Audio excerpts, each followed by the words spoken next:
Boom, we are live. Happy Friday, everyone. I hope you are having a wonderful day. It is finally weekend. I know here in Montreal we got some pretty dope weather. So, it's that time. It's like technically, what is it? June the 11th? We've got 10 days and it's technically summer. Boom, here for it. So, this evening, this is a great one, guys. We've been looking forward to this one for a while. I'm just going to get right into it. What's good, y'all? This is C-Certified Brewhead, and welcome to episode 71 of Beer and Other Shit Podcast Adjunct Series Quarantine Edition. This evening, of course, we have a very special podcast, but before I get into it, you know the vibes. We're going to hit the sponsor. This evening's podcast is, of course, brought to you by Dr. Nick's amazing man stuff, who make products for humans with hair on their face. These guys do some pretty fun stuff, man. They're a Massachusetts-based company, and we worked with them because they have a really great craft beer ethos. Everything that you've seen here that they do is produced in the States, from the bottles to the liquid inside it. The product itself, they have three different ones. They have they have beard oil, they have beard balms, and they have face sanitizers. Now, the ones I'm talking about tonight are the beard oils from their beard beer series, and these are cool because one is made after an IPA and one is made after a stout to actually smell like that on your damn face. It's crazy. The IPA has citrus, pine, and hops, and the stout has vanilla, coffee, and chocolate. And the essential oils they use for these, they're actually done by a Reiki. They're blessed by a Reiki master in Hawaii, which is pretty dope. And essential oils, I learned, are very different from the cheap fragrance oils that kind of can irritate the skin. The essential oils are super high quality. It's a couple $100 per ounce of this stuff. And they make the oils by actually using the real product. So if it's vanilla, they soak the vanilla in these oils. If it's hops, same deal. So that's how they were able to do that. Even cooler than the beer though, they have a series coming up, a Brewmaster series, where they're collaborating with the brewmasters of some of the biggest breweries in New England, Trillium Treehouse, Vitamin C, Lawson's up in Vermont, and they're going to recreate one of their famous beers in beard oil form. So you can not only drink it, but you can smell like it. I'm excited for that.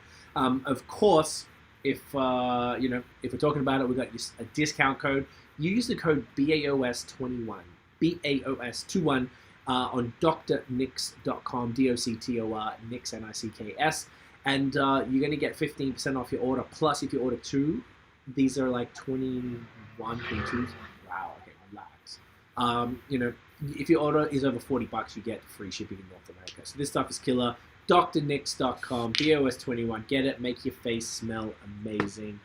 Now, with that said, these next few weeks are going to be, or every Friday at least, going to be all Ottawa. I'm going to be joined by my co-host, who you know and love, Nathan from NathanDoesBeer, and also, importantly, the lead writer. He owns the BAOS blog, and he is going to be, we wanted to craft a few weeks where we just focus on some Ottawa breweries, particularly that we hadn't had on the podcast. And this evening, this is a brewery that I've been to one time before, fortunately, before everything went to shit. But we haven't actually sat down with these guys and got the full story. So I'm super excited. Let me unmute everybody. Guys, please welcome Nathan, of course, and we got Fariborz and Laura from Bicycle Brewing. Welcome, guys. Welcome. Great to see you all. Thank you for hanging out. Can you hear me?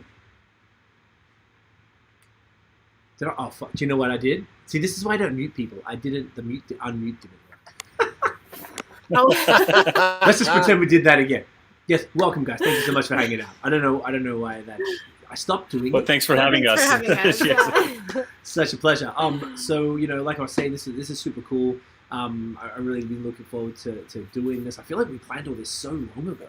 It must have been like in February or something. It just felt like so far away, but we're here now. That's true. Yeah. Yeah. It was booked right? Quite a while ago. It was. So I'm super excited though, because this is like all of us are now being restricted to travel, but doing these virtual things, whilst it's not how we always pictured it to go down. It's the next best thing. We still get to hang out and drink the same thing, and I've quite enjoyed doing these. So I'm really, really happy to have you guys on. So with that said, let's crack a beer, and we're going to start with this bad boy right here, one of your classics, Frequency American Pale Ale. Look at that sick label right there. Love it. Right do on. you guys want to? I just even notice the small things. I feel like I don't look at beer labels close enough sometimes. This is great. yeah, tell us about this particular beer. How it came about, what's in it, what's going on here. Sounds good. Yeah. So, we just wanted to make a APA back in the day when we started releasing it. I think we started making this at the end of 2016 or something.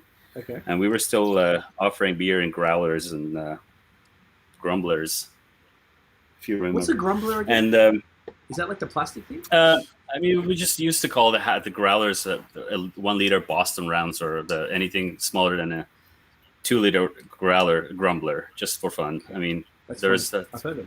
Grumblers are different things are called grumbler. I think that's what we call it, grumbler. Okay. Yeah, it's funny. So, that was one of those cases of almost everyone had a different name for the 1 liter growlers. Like sometimes they were grumblers, sometimes they were howlers. Like sometimes there was a bunch of other ones. Anyways, sorry to cut you off. Continue, please. No worries at all. So this is definitely changed from the original beer we started making. We tried it with basically. Different yeast at first. How about we have a sip, guys? Of course. Cheers. Guys, cheers. Welcome. Yeah, let's do it. Cheers. Lovely.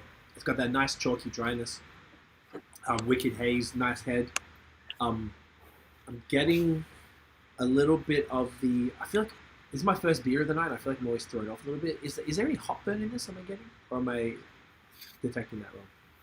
There may be a tiny bit. It's just because it's super fresh. But I love hop. we basically, yeah. So when we started making this beer, it was we used the Chico yeast, like just a clean American yeast, and we toyed with El Dorado and then Citra, just played it out and gave it out to our customers and asked for the feedbacks and stuff like that. And majority of them liked the El Dorado version a little bit better. So do we. So we kind of decided to make this beer 100% El Dorado. Just El Dorado is one of our favorite hops and just imparts so many different flavors. And we thought it deserves to have 100% attention in this beer. And and as we went, we decided to use other yeasts. So we switched to Vermont ale yeast, and at some point eventually we switched it to Foggy London. It's that Scarpman Labs brand. Shout out to them. There you are. This is the final beer. Of course, this beer is sold out of our brewery and some accounts, and also LCBO has it in Ottawa only. Love that. I love. And is Foggy London what's in what's in this version now? It is, yes. Yeah. Okay.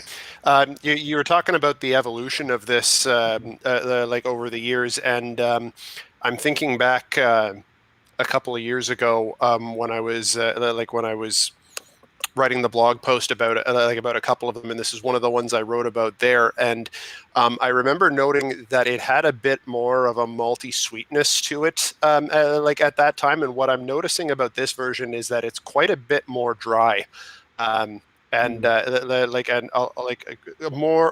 of a kind of like juicy citrus vibe going on, but overall just quite a bit more dry throughout. It's an interesting evolution, and I quite like where it's wound up.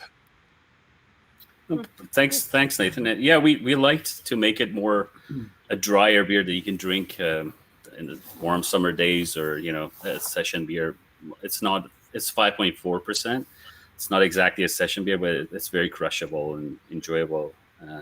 And dry beers are, you almost want to drink more every time you have a sip. So, yeah, we enjoy it that way. No, I love it. I definitely recall as well that as we're going to talk tonight, a lot of your beers have been evolving over time, which is like you were saying, that it's part of the game, and it's sort of like just fun to sort of see the beers and kind of move with the times as well, because it would be kind of weird if you just let it sit where it was 4 years ago or something and become a relic of that time that no one's interested in, because tastes obviously change. So I do love that. It's also cool that you were saying that it's all El Dorado. I feel like there's like a little. It's just so interesting to essentially. It's like I was going to say unintentional, but it's not really quite the case. But it's a single hop beer, so really showcase that hop. I'm getting a little bit of like just a little touch of like pine there in the back end as well. It's like super interesting. I love this. It's great. Yeah, I feel like you're right on. It's just I feel like the way that the rate at which we hop this beer is kind of like evolved as well, and right. In the boil and the whirlpool and dry hop and the stages at which we dry hop. So kind of like it's been changing, and it's a fun thing to do. Even with the same beer, you almost keep the base recipe the same, but you can play around with a lot of different variables. What do you think? Yeah, I think it's changed so much from when we were using Citra in it. Yeah. And then we got feedback from our customers as well as our team. We really kind of sat down with our team and tried to sort of work through where we wanted to go with this beer. And because it was something that we always kind of dreamt of doing, like a really flavorful, not too high alcohol, crushable beer where you could really get the hop flavor coming through. And so that was kind of, I guess that our team really had a huge impact on on the hops as well. So they were really helpful with that. Yep. I love that. Did that mean did people just not like the Citra or like, because that's a really interesting conversation, being that the beer didn't just evolve in the yeast side of things, but also in the hopping, like you said, hopping rates, but also the actual hops. So was it the team didn't love Citra, or where did that come from? Sorry. Go ahead. I think from my perspective anyway, Citra was just too overpowering, and we really wanted to showcase El Dorado and the unique flavors in it. We kind of liked how you get that little bit of candy taste to it. And when the Citra was in there, it was like really, you could really notice the Citra. It was just a little too much. Too citry. Yeah. So, we had a couple of beers with a lot of Citra in them. As an example, like a Patio Sunshine, which is a true session ale. It's like a 4.8% alcohol. That one we're actually going to can a fresh batch of it tomorrow, and that one is all Citra. So that kind of, we had something like that, so we didn't want to do too many Citra beers at the same time. So that's another reason as well. But El Dorado is just a little bit more interesting for this beer, we think. So there we go. Here for it. I love it. Yeah, I'd have to agree. It's El Dorado can be a bit of an unsung hero. It's not one that often gets showcased on its own. So that's that's really interesting how this one came to be that. I agree. Yeah, I love it. No, this is great, guys. This is a great starter right here. So with that said, I'd love to get into the beer history here from both you guys, how you both got into craft beer and how that led to the brewery opening. Because it seems like you guys were at the forefront of like the Ottawa craft beer explosion. I want to say of what, like 2015, 16, if I'm accurate there. We started fall of 2014. Yeah, just beginning of fall of 20. Totally ahead of the game. You guys were actually. We're considered ancient now. Oh, geez. Yeah, how did you both get into beer? How did that start?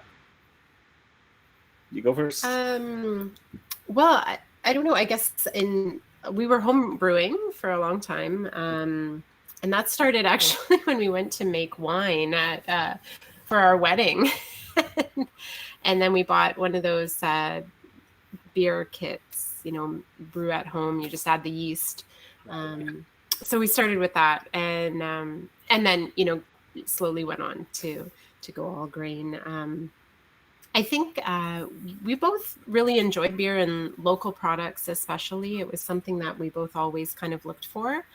But it was just something that we really wanted to try was home brewing. And when we got started, we really got hooked on it and kind of spent a lot of time in the backyard home brewing and working on recipes. That's so. Sorry, the craft beer.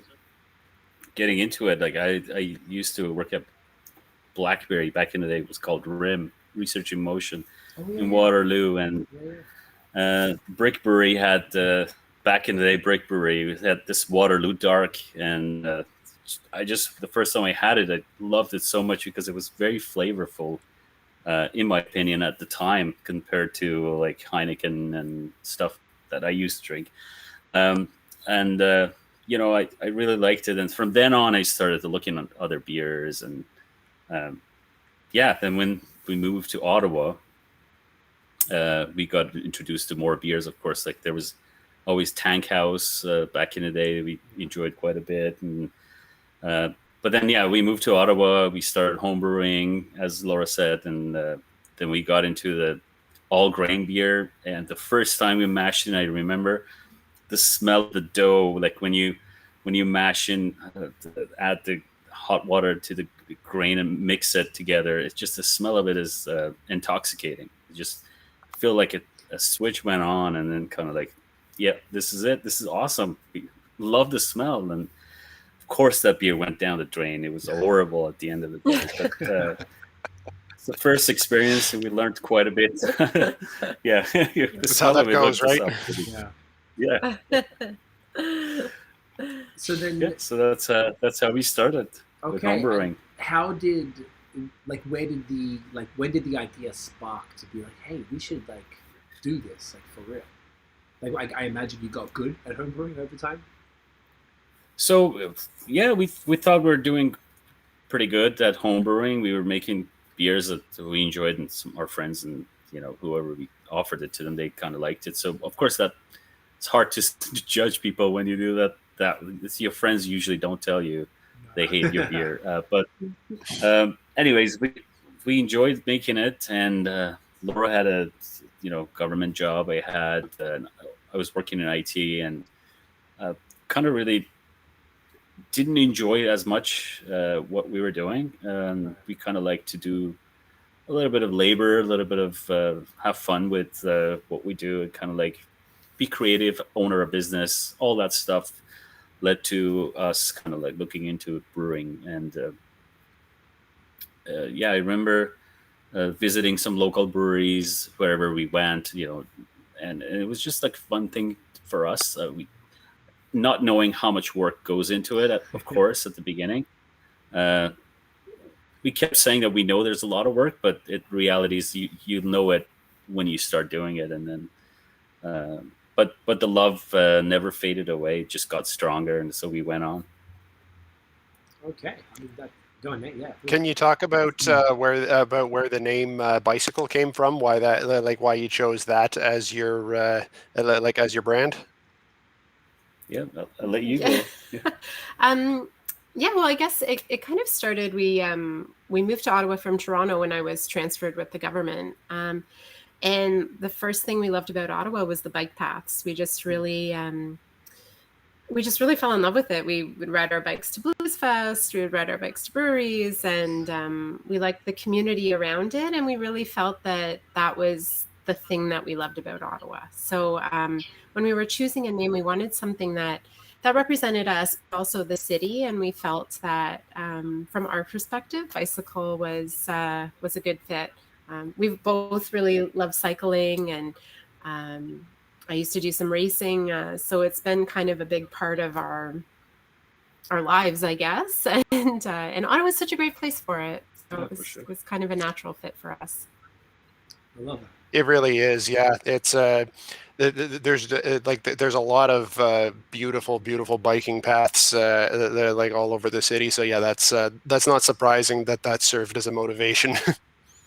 So then the actual region that you're in, tell us about actually finding the place. Because one of the things I've noticed in the beer stories from folks, and I imagine it's pretty similar to any business who needs a physical space, is the challenges around finding the space in an area that's sort of reasonably reachable, that has the ability to be able to be converted into a brewery that has a lot of unique requirements as far as drainage and electricity and pipes and all that stuff. Like, how was that for you guys? Was it a pleasure, or was it a nightmare?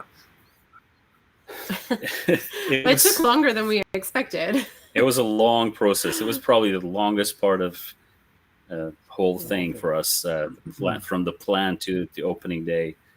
We looked for a place for over a year easily. Wow. And of course we started looking. We knew we didn't have a whole big of a budget anyways, so we knew how much money we had, which wasn't a whole lot, and we decided to kind of go smaller. So we were looking for 1,000 square feet space.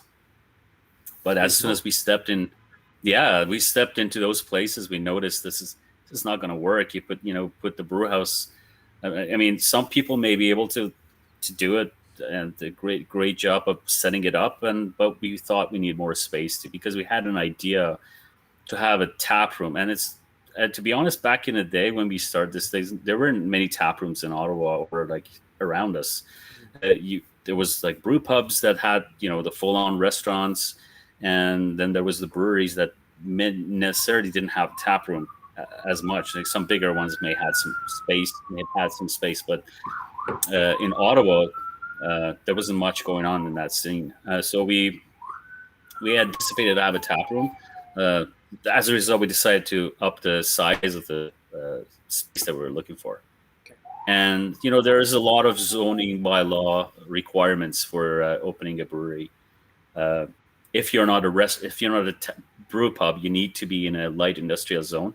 I think I heard it might have changed, but at the time that was the case. And so we were looking in the industrial locations, and they're not necessarily the very walk friendly or like bike friendly places in general. But we were lucky to find this place on Industrial Avenue because there's just a bike path by the Rideau River. You can get on that bike path from pretty much anywhere, and then just right on Coronation behind the brewery, which is a very bike friendly street. It's not a bike path, but it is a bike friendly street, and you don't even have to see the Industrial Avenue till you get to the brewery.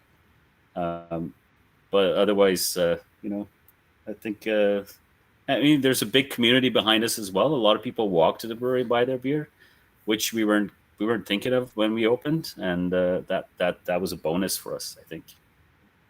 That's great. Okay, that makes a lot of sense about the light industrial zone thing. I imagine that's probably still the case. But so, did you guys have the tap room from the beginning, like where people can purchase and drink on site? Yes, we did. Yeah, absolutely. Yeah, so when we opened, we had we still a third of a space in our brewery is the tap room, like the whole building that we occupy, and we had a huge couch. It was fun. We built everything really there. Laura and I, just the two of us. We built a bar there. We even built our sign from cedar planks outside, and it was like it took us 3 days to build it and 1 full day to install it. We were just laughing, saying there's no joke. These things are so expensive. It takes so much work. Long, yeah. Anyways, when we had fun doing it, so we had a huge green couch. We bought it off Kijiji. It was on the corner of the tap room, and then we went and bought a harvest table, the one that is currently still at the brewery in the middle of the brewery, just kind of like a sharing table. Everybody sit at the table and chat and have a drink and get to know each other. So that was the only setup we had, right? I think one of our challenges was getting the permit. And you went to City Hall for that. Right? Oh yeah, so not a whole lot of breweries. As I said, like they were thinking about the tap room at the time, at least in Ottawa, as far as I know. And so, for instance, there were breweries like Beyond the Pale was open, and they would probably serve beer there, but it wasn't really a tap. It was their first location, which was a very tiny space. So, but we wanted to have a bigger space. Yeah, so we went to the city and we had to get a by the glass permit, which was kind of like a interesting thing. And it's funny because I was kind of lost in the city hall. I didn't know where I'm going. I could just enter the door, and then this gentleman walked in. He was wearing shorts, so I thought, just like in this summertime, I thought he's like myself looking around for something. And he said, "Can I help you?" I said, "I am looking for somebody who can direct me to the right place. I need to get this kind of permit, and there's an authorization from the city required throughout this process. And they said, well, he said, well, I'm the city clerk. I was just dropped in today to see what's going on for, check my office. So I forgot his name. Such a nice gentleman. And he just said, it kind of like took me to his office and sorted out everything. He just typed a letter and said, come, come with me. We went upstairs and got everything done. Like, that's it. That was so easy. And so I think we were to see, and then they kind of did a blanket approval for all the breweries in Ottawa because of that appointment we had with them, that basically everybody can have a by the glass permit from the city's point of view. Of course, by the glass permit is a GCO requirement, but the city needs to approve it. So there we had it. It was changing the game for people. I love it. Yeah, that's an interesting point. I hadn't really thought of that, but looking back, at the time around 2014, 2015, that's true. Like you mentioned, Beyond the Pale, at their old location, just kind of just had that tiny little like 3-person bar space, and and that was about it. Enough space to have a couple of samples and whatnot, and it was a pretty tight space. And Dominion City's space was a lot smaller at the time. They didn't have a tap room space or whatnot. Same kind of deal with Kitchissippi. But then. You're mentioning your guys' space, and I remember it back at that time with that with that old couch. It kind of felt like a cozy living room, and in that way, it was it was a cool space, particularly for when you guys were having any of your birthday celebrations, when you have a live musician over in the corner, and everyone's just kind of congregating in what feels like a big living room. It's a nice cozy space. Oh yeah, that's good time. So thanks, Nathan. Yeah, I think we loved going to Beyond the Pale and having samples there and talking to Shane and Rob. We just really liked that before we opened the brewery. So we kind of, we liked what they were doing, and we thought, well, maybe we can add, if we have the space, we can add a little bit of a bigger tap room so we can meet the customers too on that kind of on that level. And then I think John from Covered Bridge went to the city around the same time, right? Yeah. So it was sort of us and John. Yeah. That's true. And then thankfully they did the blanket approval. So now everyone we don't all have to go individually. So much easier. That's game changing. For sure. And this is kind of more for all of you then, because you guys can all speak to it together. I'm just sort of curious now to what the Ottawa beer scene looked like at the end. You said you opened in fall of 2014. Is that correct? That's right. Yeah. Fall, just beginning of the fall 2014. Yeah. Okay. So then, talk me through what the scene kind of looked like then, as far as how many breweries were in Ottawa. What were people making? What were you making at the time? What did you open with? And sort of that you guys would have really seen, being that you opened then. Like you're saying, you guys are considered old or OGs at this point, because so much has happened in such a short, time period, considering, because beer was pretty much the same for forever. And then all of a sudden it just kind of, it just went nuts. So I'd love to hear more about, what that was like at the time, and then, and then what that looked like over time, to how it changed for you guys as well. Yeah, for sure. So you could jump in and correct me anytime. I was, if I remember correctly, in Ottawa, it was in Ottawa proper. Basically, was Kitchissippi. It was Broadhead and Beyond the Pale before we opened, I think. And that's it. Dominion City just 1 month before us. They opened 1 month before us, if I remember. They opened in August. We opened in September. Same year. Okay. And I know there was other breweries working to open, like Waller Street was trying to open at around the same time. There were a couple of others, but they ended up opening the next year, most of them. But so when we opened, as I said, the tap room was kind of our new thing we thought of, and we opened with a blonde ale. which we thought, you got to have a blonde ale. You can't open a brewery without a blonde ale. That's just like a mentality back in the day. Right now, that was the thing at the time. Everyone had a blonde at the time.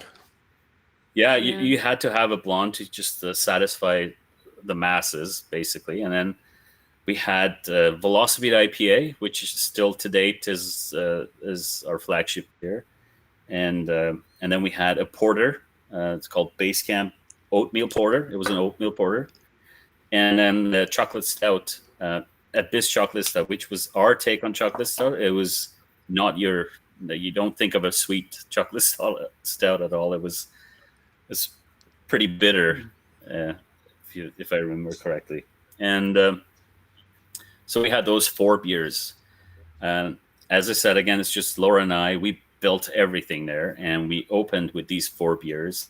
Our opening day was a blast. I mean, we had a great time working hard for it. I'm going to sidetrack a little bit. We bought a used display fridge for our opening day, basically, to hold the growlers and grumblers. And as I said, like canning wasn't a thing at the time.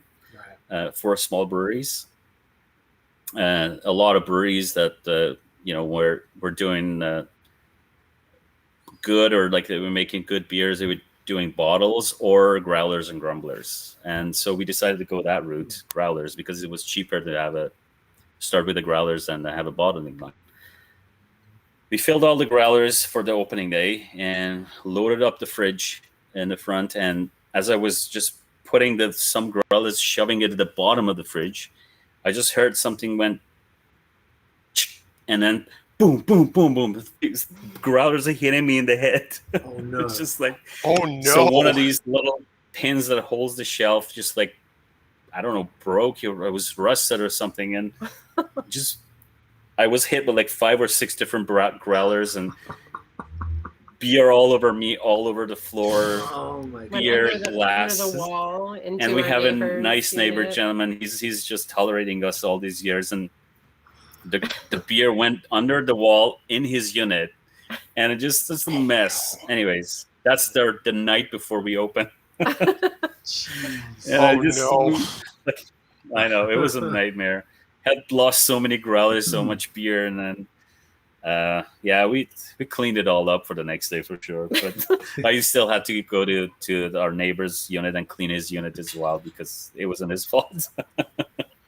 That is wild. Well, he was good sport. But yeah, so we enlisted Laura's mom and dad to come help us at the opening day, and they were great help. And we bought some cheese and bread. It's kind of like remember? Yeah, it was because like we put it out. There's like serve yourself as much as you want cheese and bread and some beer samples, and it was a great day for us. I mean, of course, our beers were maybe not 100% what we wanted them to be, but I mean, the philosophy was definitely from the same first day. We loved it, and our customers loved it, so we knew that's going to stay. Of course, it's evolved, but it's still the same. Love for it is there, I think. That's awesome. Tiffany, my partner and our producer, she says OMG about the story, so I would never sell a growler again. It's a lot of work. Yeah, man. Yeah, it's a lot of work. Just like what 1 liter whatever growler is hitting you in the head, bam, bam, bam. Like, jeez, I can't even imagine. It hurts too. Yeah, it would hurt a lot. Yeah, it would. Daniel, shout out to Dan. We were mostly upset. Go on, sorry, Laura.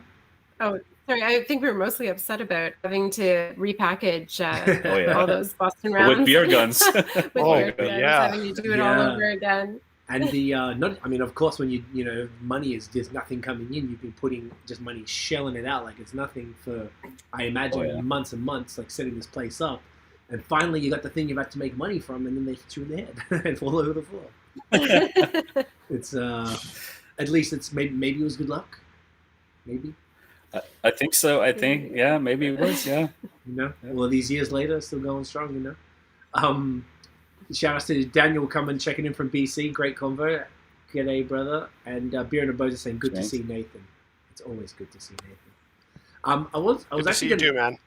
I was going to ask you, Nate, as well. From how did you discover bicycle, and when did you discover bicycle?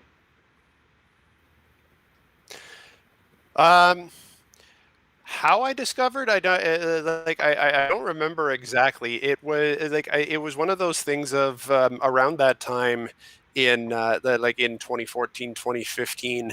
It was kind of when I was like really curious to discover more breweries. So I think I probably just discovered from Googling Ottawa breweries to see what was out there. And I remember the first time going into bicycle would have been pretty early on in that time. It was probably either late 2014 or early 2015. It was during the time when when all they were selling was growlers, and I remember the blonde. And I also remember this must have been a little bit after the early release, because I remember Crimson Cascade as well. One of the other early ones in the growlers. Absolutely. And I of course remember Velocipede as well. I think the thing I remember most about visiting you guys in the early days was when you had the parties there, either your birthday parties or some I guess the beer garden events were probably a couple of years after, but you always brought out such a good crowd, and it was just a fun vibe there all the time. Oh, it's so good to hear that again. It's just it's been always fun. We had the beer and cheese pairing, beer and chocolate pairing. It's just like fun stuff, and basically open first come first serve. Just not ticketed. It's all fun, just open for everybody. We have dog days, of course. People would bring their dogs. It's just especially dog day Sundays was a lot of fun. Anyways, yeah. Good times. Yeah, that was the dog days is something that definitely caught a lot of attention, for all of the dog owners in the city. You mentioned that there's a big biking culture in Ottawa, but there's also a big there's also a big dog walking culture as well. And I guess that's true in most cities now, but any place where that's dog friendly, that always brings out smiling faces. I wanted to I've got some questions about the evolution of the lineup, but before we get into that, should we crack another beer? Here for it. Oh yeah, for sure. Let's do that. Demolish that frequency. What are we doing, folks? What do you think? Yeah, let's do Tree Climber. Yeah. Tree How Climber? about the Tree Climber? Yeah, that sounds good. Let's do it. I love it. Tree Climber? So, see, are you going to be able to stick around here while I go grab mine? Or? Go, okay. Yeah, bro, I got it. Tell us about this one, guys. Yeah, sure. This is sorry. Oh, look at that, gorgeous. So I have not had this one before. This is new to me. Is this a new beer overall, or is this something that's been around? We did this one once before last year, and it's a beer that we brewed with Nelson Sauvin and Mosaic and Amarillo, Nice. and New England style IPA. It's a fun beer. We loved it, so we did it again. Oh, look at that color. Woo! Beautiful. This one, Nelson's are hard to get up. That's it. That's why we don't brew it too frequently. Ooh, look at that color. It's one of my favorite hops. I'm smelling something dank straight off the bat there. Also, Rio. I gotta get the photo of this one. Oh, this is gorgeous. Look at that color. Head is amazing. Yeah, that's beautiful. The can is just smelling glorious. There we go. First of all, cheers. Cheers, guys. Cheers. That Nelson's heavy on the nose. Ooh, yeah, it's dank. Oh, yeah. God. Yeah, I feel like it's been interesting even from, I know I'm not an Ottawa local, but because of Nate, I've been able to kind of stay up on what you guys have been doing. And I feel like it's been really cool to watch what you guys, I feel like evolve. It just like I love seeing the improvements of the beer, and I feel like every time I got some, like, wow, this is amazing. I feel like every time that the beers are getting better, and you've also been ahead of the game as well with stuff like the Milkshake IPAs, which I think we'll get to, because you guys were certainly one of the first that I was even aware of at back in 2017 when it was cool, I guess, when that was what all the kids were drinking. Yeah, it's about time. So it's super cool. It's about time, yeah. Yeah, it's been super interesting. But Nate, I'll let you take the question you were going to ask as well about the evolution, because you would know better than me. But I think it's a super interesting thing to touch on. Yeah. So talking about the evolution of your of your style lineup over the years, because like we were mentioning, like the Bell River Blonde, Crimson Cascade and whatnot, and the lineup is definitely more pale ale and IPA, an IPA focused these days, with a couple of exceptions, but that's undoubtedly the focus. Can you talk a little bit about how, about kind of what happened in between, then and now, as to cause the shift in your brewing style? Good question. Definitely. I think if I remember it again, jumping anytime. Laura has a better memory and better way of articulating things. But I just something comes to my mind, I have to put it out there, and she'll fix me. She'll correct me.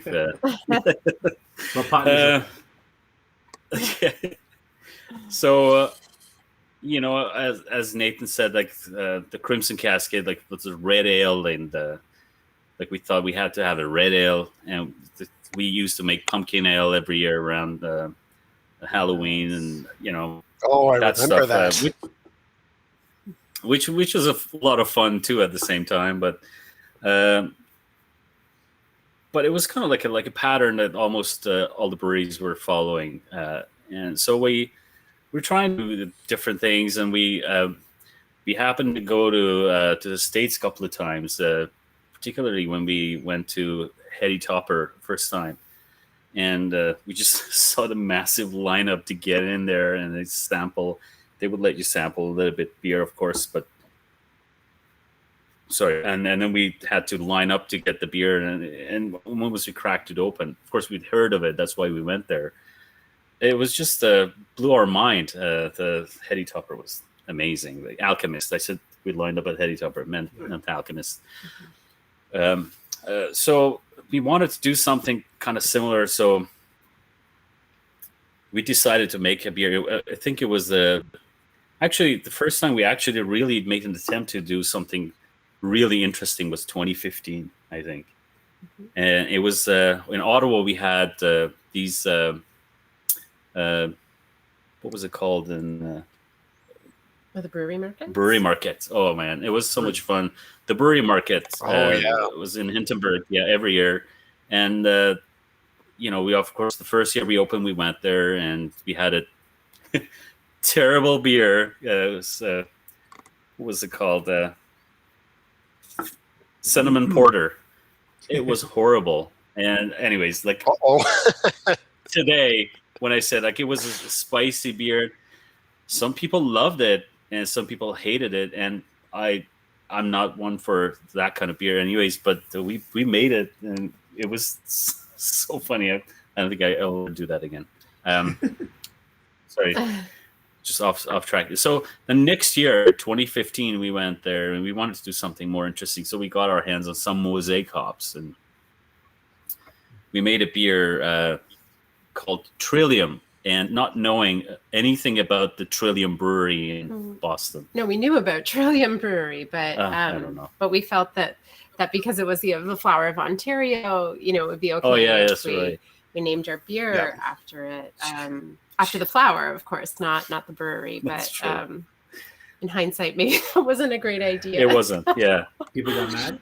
So it was an IPA with mosaic, and it was really nice beer compared to Crimson Cascade and all that stuff we used to make. And but we were using just a clean American yeast. So the flavor that you experience these days in juicy IPAs, like something in the Tree Climber, for instance, nothing like that was coming through. It was a lot of flavor at the time, we thought, but it wasn't like heady topper per se. So, we just pursued that. Just wanted to make it better and better. So trying different beers, and finally, changing yeast, and finally met the amazing people at Scarpin Labs, and they offered their yeasts that they have. We started using Vermont ale yeast first for more juicy beers, the beers that we wanted to make juicy and kind of like more flavorful, and start to use some more interesting hops, Citra, Mosaic, and El Dorado and all that stuff we could get our hands on, and eventually from then on moved on to other yeasts and hops to get the flavor. Basically try to get the best out of all these different beautiful ingredients. I think maybe like a major change in kind of our lineup and what we were offering was also just a change in the style of beer that we enjoyed drinking ourselves. That was kind of, that was the biggest thing. We were always IPA fans. We always loved, particularly West Coast style IPAs. When we went to Alchemist, we started to try some new things in the States and realized that we wanted to brew a little bit more geared towards our tastes ourselves. And that was kind of a major turning point, I think. Yeah, absolutely. I think that's the most important thing ever. That I feel like some of the best beers are ones that exactly that when the brewery are making it after what they want to drink. It's almost like if you try to do, the old saying, the marketing saying, like if you try to appeal to everyone, you appeal to no one. So it's like just better to, if you want to drink this, make that, and obviously other people will want to drink that too, and you'll do that thing really well because that's what you want to do. I think there's a lot to be said about that. So that's awesome. Yeah, so, I think we were kind of. With some of our we had 2 dark beers when we opened, and we only had 4 beers total. So we really made a huge change in that offering, and it really was just more or less based on what we like to drink. Yeah, absolutely. Yeah. If I may, just a couple quick comments, Nate, and then we'll jump into you. Sorry, dude. Beer and a Bozo said, was just checking the website. There's some fire products for sure. I'm not seeing any lager beers. Is this a logistical thing, like space and time, or just a preference? So as to why maybe there's no lagers right now. That's a great question. It's definitely a logistical thing for us. We're a small brewery, and we have a 5 hectoliter system. It's a 5 barrel system if we were making lager, but it's making IPAs and stuff. Comes to about 500 liters, 5 hectoliter system, and we double batch every day, and not 7 days a week, but like 5 days a week. And we fill bigger fermenters, like 10 barrel and 20 barrel fermenters. So space, fermentation space, bright tank, they're all a time, and all that stuff is really. We don't have the luxury of spending more than what we can right now.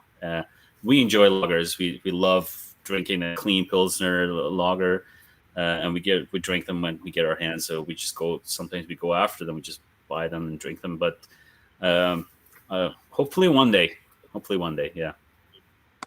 Love it.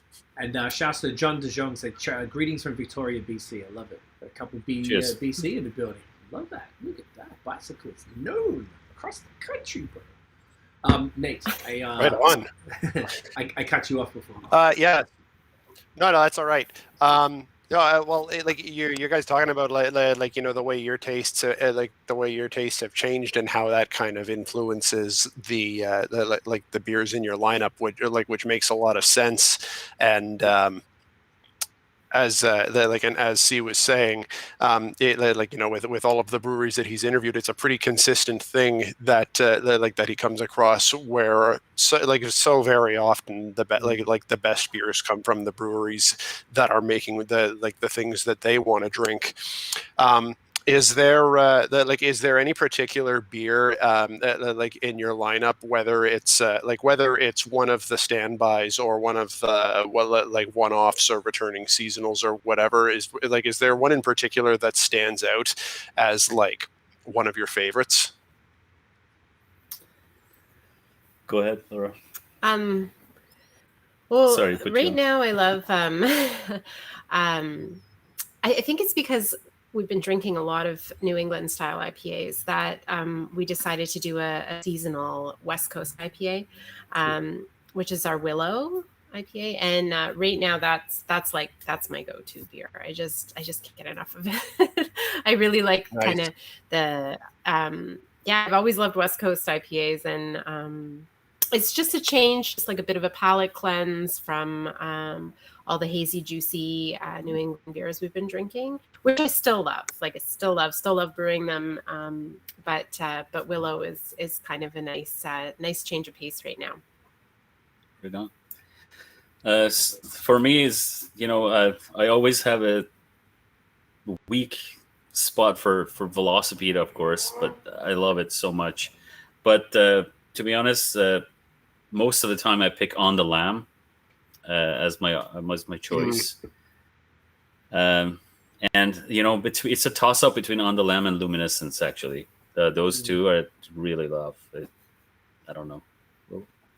Yeah, I don't know how to explain that. Luminescence.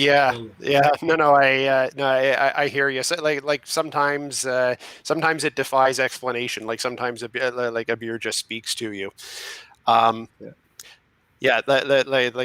Both great calls. I've had Willow once before from the previous batch. And it's I totally get that. That's just one of those things of when you're on a long stretch of haze. When you kind of break the pattern and go for a nice piney bit bitter West Coast. It's such a refreshing change of pace sometimes. When I was asking that the question, I had a beer in mind for myself, because I've known I've known you guys at the brewery for a while there, and one that has stuck out as one of my favorites that you've made was Luminescence as well, and I think around the early times that you brought that out was kind of in the early days of when lupulin powder was being used more often. Was that one of those cases that you mentioned earlier about just kind of experimenting with different with different brewing with brewing innovations that kind of became available? Was that the first time you'd used lupulin powder? That was actually, yeah. We got our hands on a couple of bags of Mosaic lupulin powder. It was, I don't know if they were calling it cryo at the time or not. But we got our hands a couple of bags of those pelletized lupulin powder, and we decided to make a beer with it, 100% Mosaic, and we went with the recipe for Luminescence, and just blew our mind when it came out of the fermentation. It was just such an aroma, such a taste, especially holy smokes, when you're canning that beer, it's just intoxicating. Yeah.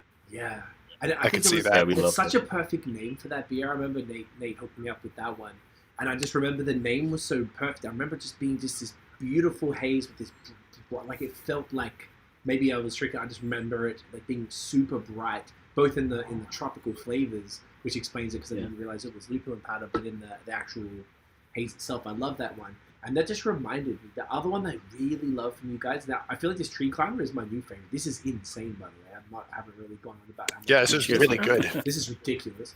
There was a pink can, and it had Sabro. And was it called Paleo Sunshine? Beach, Hidden Beach. Hidden Beach. Yeah.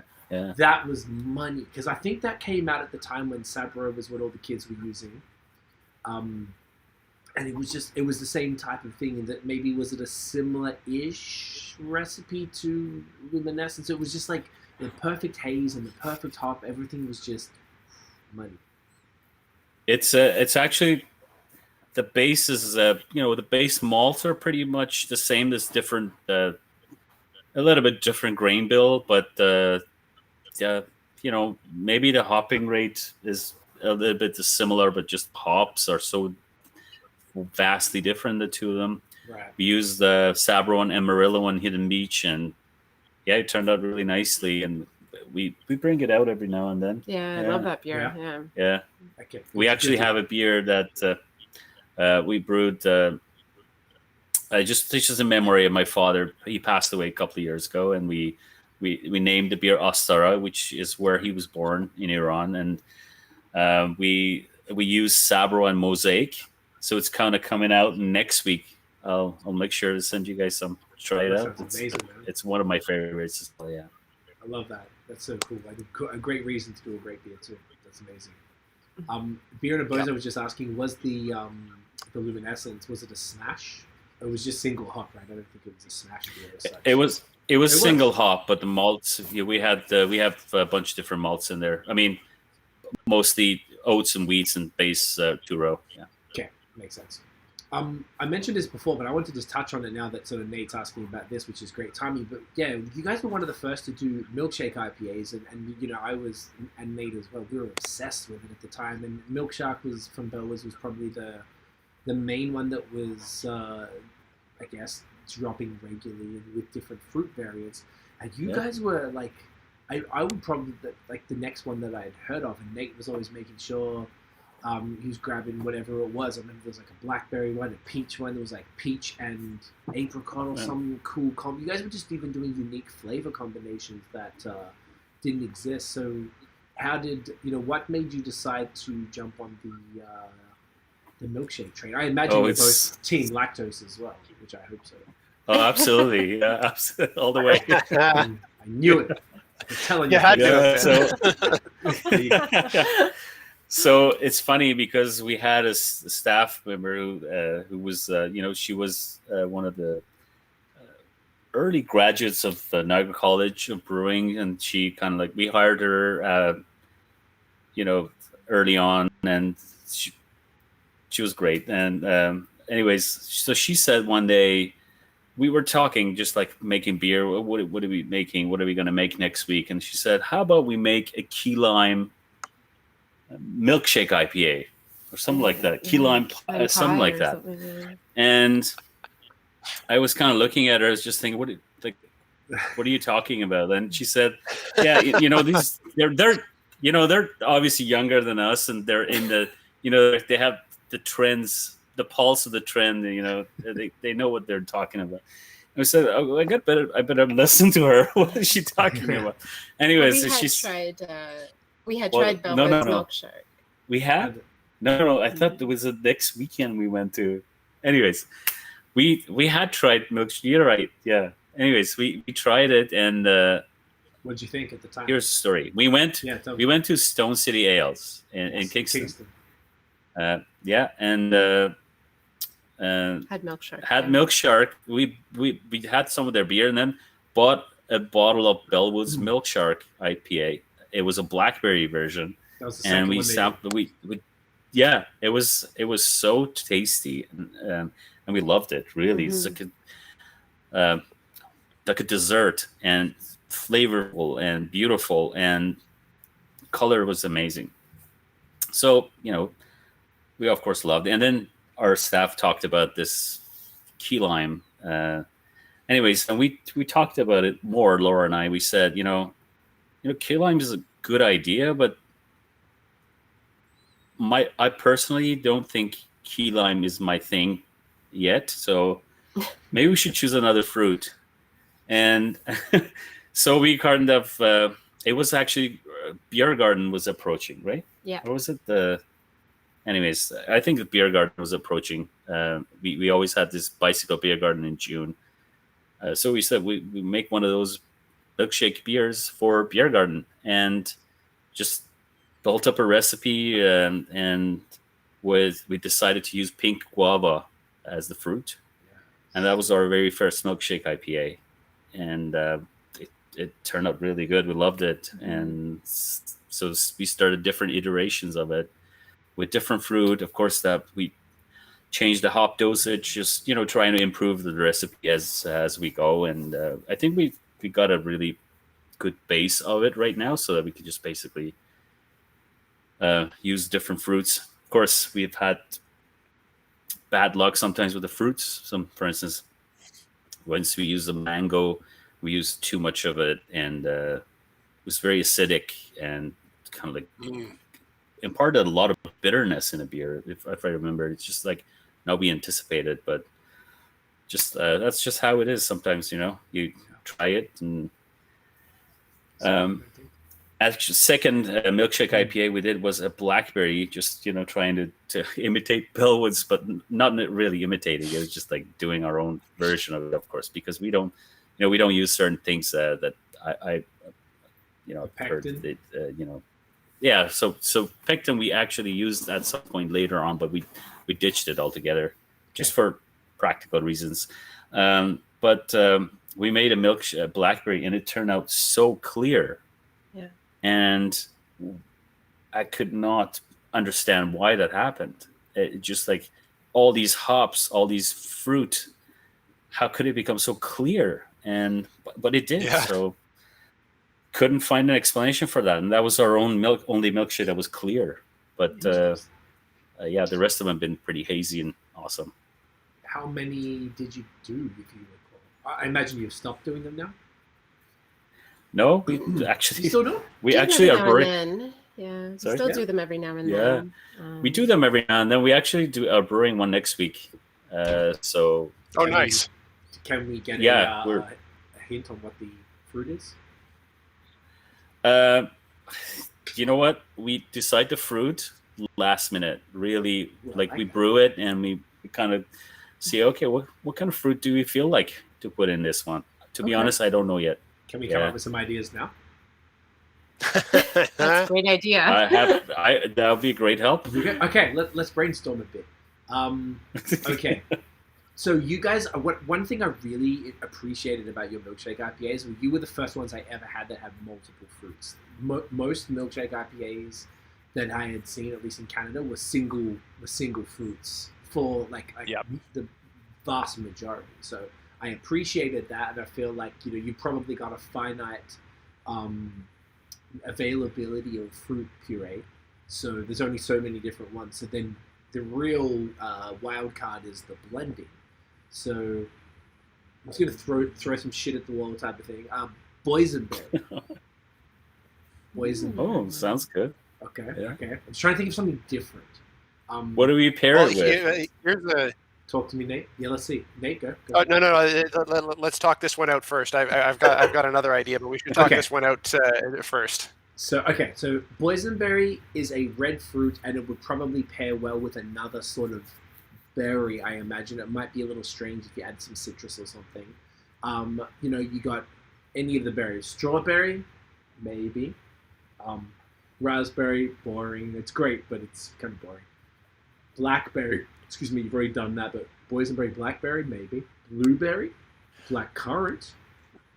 What if you actually went in the direction of a tart stone fruit? Like, what if you did boysenberry plum? Ooh, Nathaniel. What kind of... that sounds good. That's radical. It is pretty radical. Like a yellow plum? Like the yellow plums? Because I know there's different types. Yellow plum. But the other question is, and this is probably more for Laura and Fariborz, do you know, obviously you probably don't know the whole sales list, but are you relatively familiar with what kind of purees you can get? Because plums, when I've heard people use plums, I feel like, say, Bill would use them in the grandma's boy or whatever, and I imagine they're sitting here and manually twisting a plum and taking out the seed, and you know what I'm saying? I imagine that's not part of the milkshake IPA process. No, we have to buy the puree right. most of the time, yeah. Okay, so do you know if you can get a plum puree off the top of your head? I don't know off the top of my head, but we can ask around. Okay, so boysenberry plum, I like that. That's interesting. Interesting. Yeah. I feel like it's a little weird. It's a little off the wall, but let's see. Nate, what was your one? Because I got another one as well. So the other direction I was going to go in is, have you ever made the key lime one yet? Ooh. Oh no, No, we haven't. No. Do you know what would Out be of cool? respect for this stuff. Yeah. No, we haven't. You haven't done that? I wonder if you can do key No. lime, but put I don't know what they use to imitate the crust, but I think it might just be this, either if you want to be zany and you chuck a couple key lime pies in the boil or whatever it is. Oh yeah. But you could also I think they might use like nutmeg and cinnamon, like just some of the spices, because that is enough with the oats and everything to recreate that pie crust. Kind of like the graham cracker crust thing. Exactly. Yeah. Mm-hmm. I know it might not be your thing, so I respect that. Another idea there, just to keep flipping. This is fun. Apricot is one of my favorite fruits ever, and I feel like it's underutilized in milkshakes. So, have you used apricot before we go further? We have. Okay. We did a I think you have, yeah. apricot peach. Peach, yeah. We did perfect. one. Okay, never mind. Actually, we have a wheat beer. We did it again for one of our beer garden events, and that was a apricot wheat beer, Koshlong, we called it, and we have that in the fermenter right now with this time it's going to be apricot and orange combo. Okay. The wheat beer, yeah. So it's gonna keep the name obviously, but we just we say Koshlong with apricot and orange.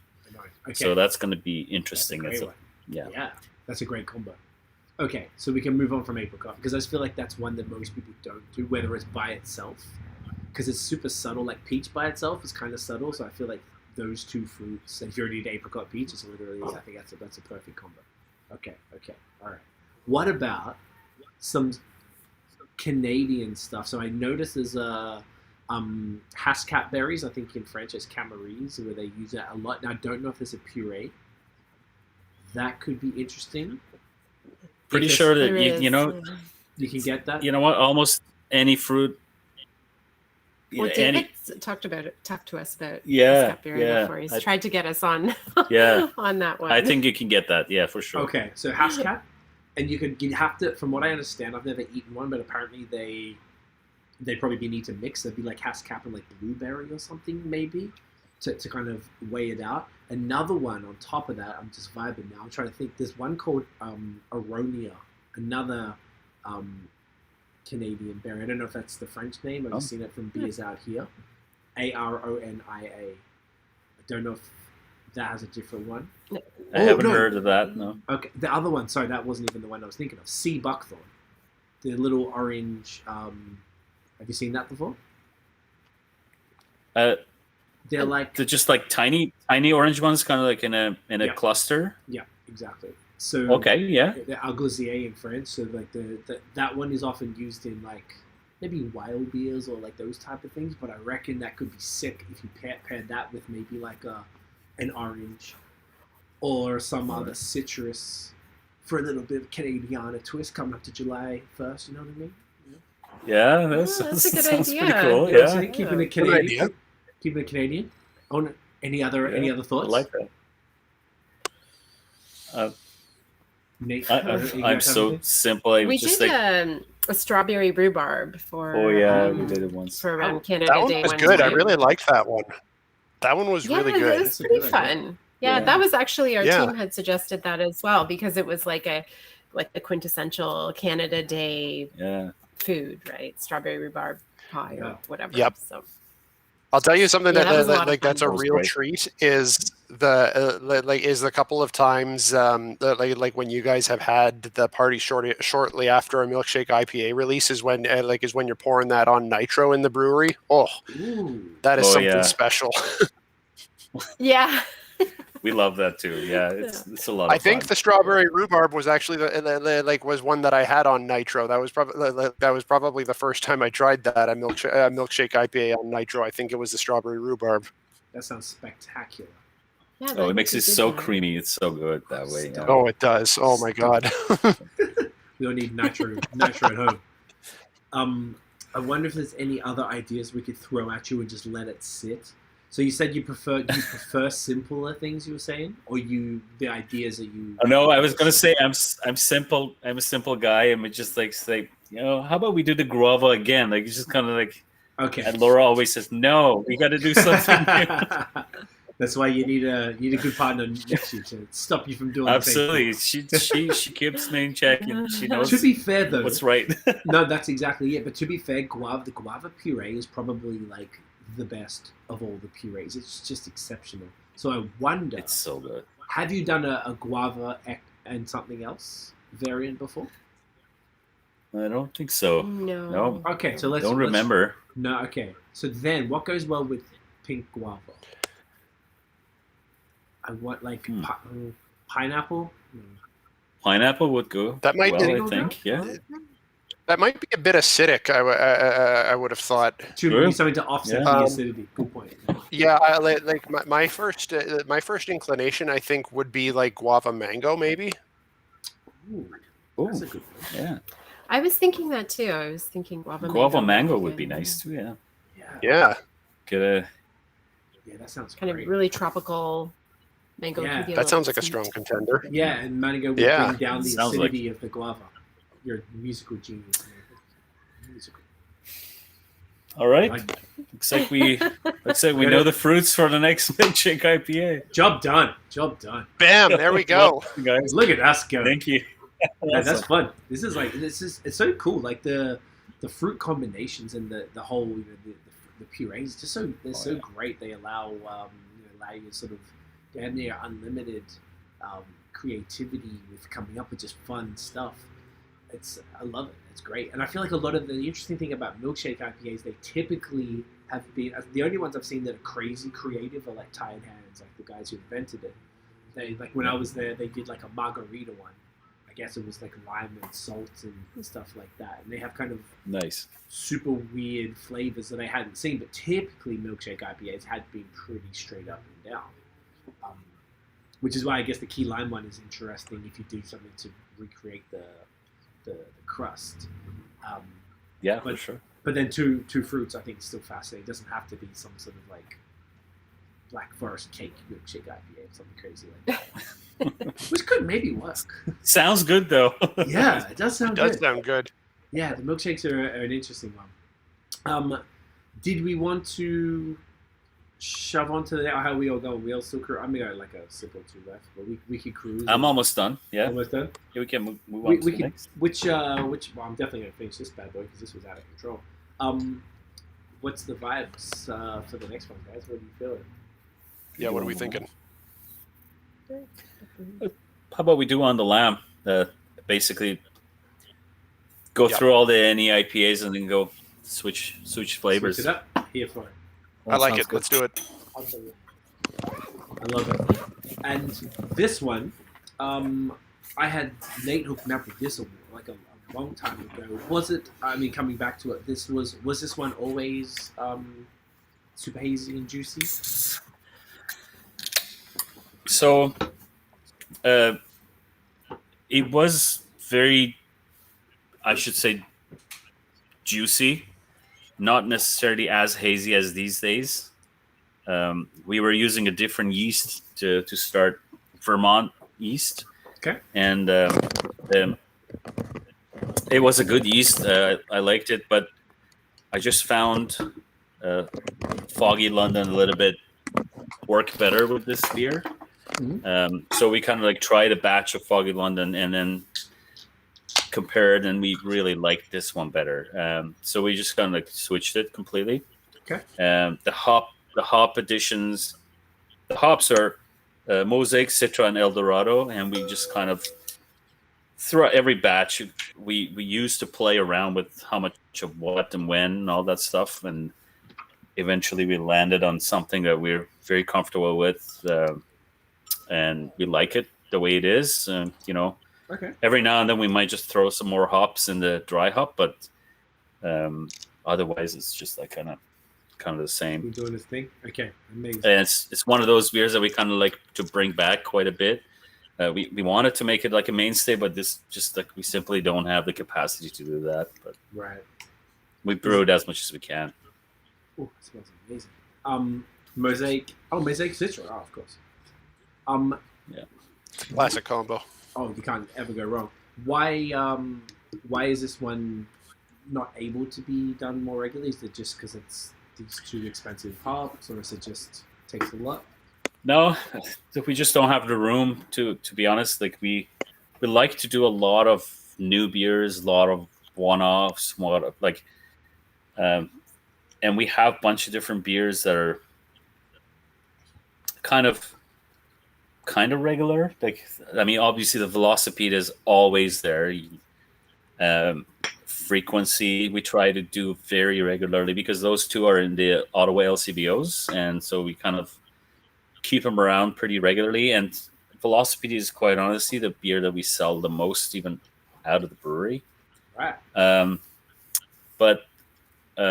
Then we have Songbird, which is our pale ale. That's quite simple, like the simplest pale ale that we make with Cascade hops from Quebec, and it's a fun, easy drinking beer. Definitely, we have to keep it around for the most part, because we don't do Pilsner, so it's kind of like an easy drinking ale that introduces the lighter. Gotcha. And then we, as I mentioned, we do a lot of different beers weekly, every 2 weeks or something. So it's hard to keep up some beers pretty regularly, I'd say. Makes complete sense. No, I love it. Yeah. This looks amazing, guys. Cheers, get in. Cheers. Cheers. Cheers. Cheers. Wicked nose. Cheers.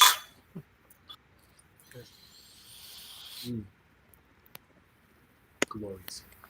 You've really the mouthfeel of all of these genuinely fantastic. Just so creamy. I'm getting in this one. That's right.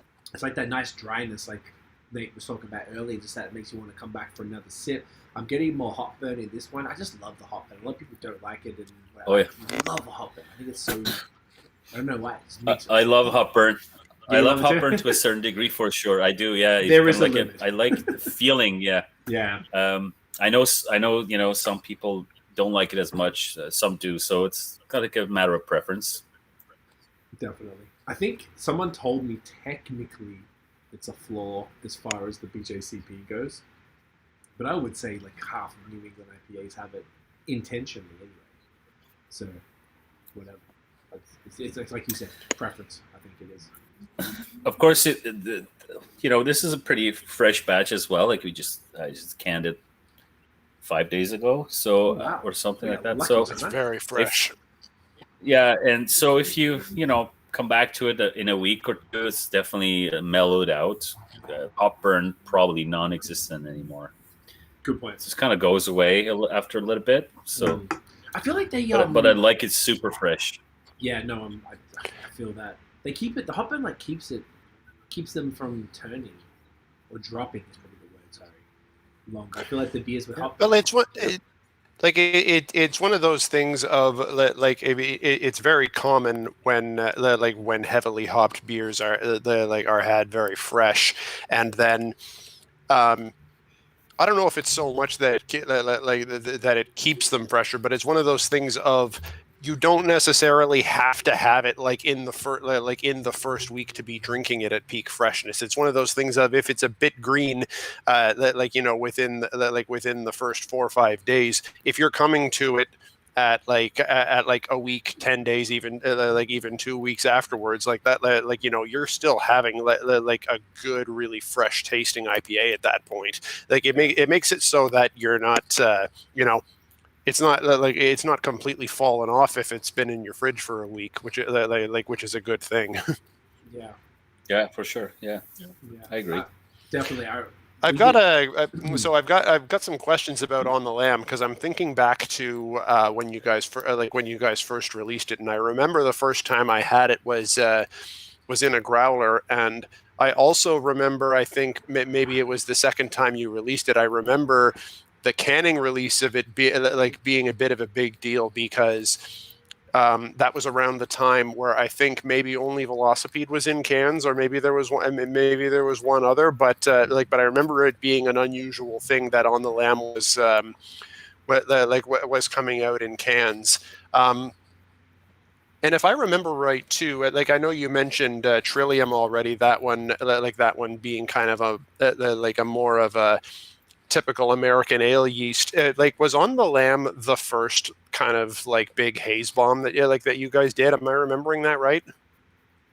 You're right. Absolutely. That's that that's the first beer that we did with yeast that would lend the helping hand for making it hazy and kind of like accentuate the hop flavor. And that's true. You're right. So funny story, like a True on the Lamb was actually our a session ale that we did on the first year anniversary. And we threw a party at Ottawa jail for our first year anniversary. And so, because of the jail theme, we kind of came up with the name On the Lamb for a beer. And it was a session at 4.5% or something like that. And it was very cool because it was a tasty beer. We still used some mosaic and citra in it and lighter. Still American yeast, clean American yeast. And then Laura came up with this design on a poster that was really awesome. It was just a pair of glasses and a mustache. So the person was not visible. It's just the glasses and mustache in a gray background, right? Was it gray? Yeah. It was so cool. It's like the guy's on the lamb. So, we did that beer. And then when later on we kind of made this beer, the hazy version of what we were looking for. We love the name so much. We just say, you know what? Let's forget that we ever had an On the Lamb that way. This is On the Lamb.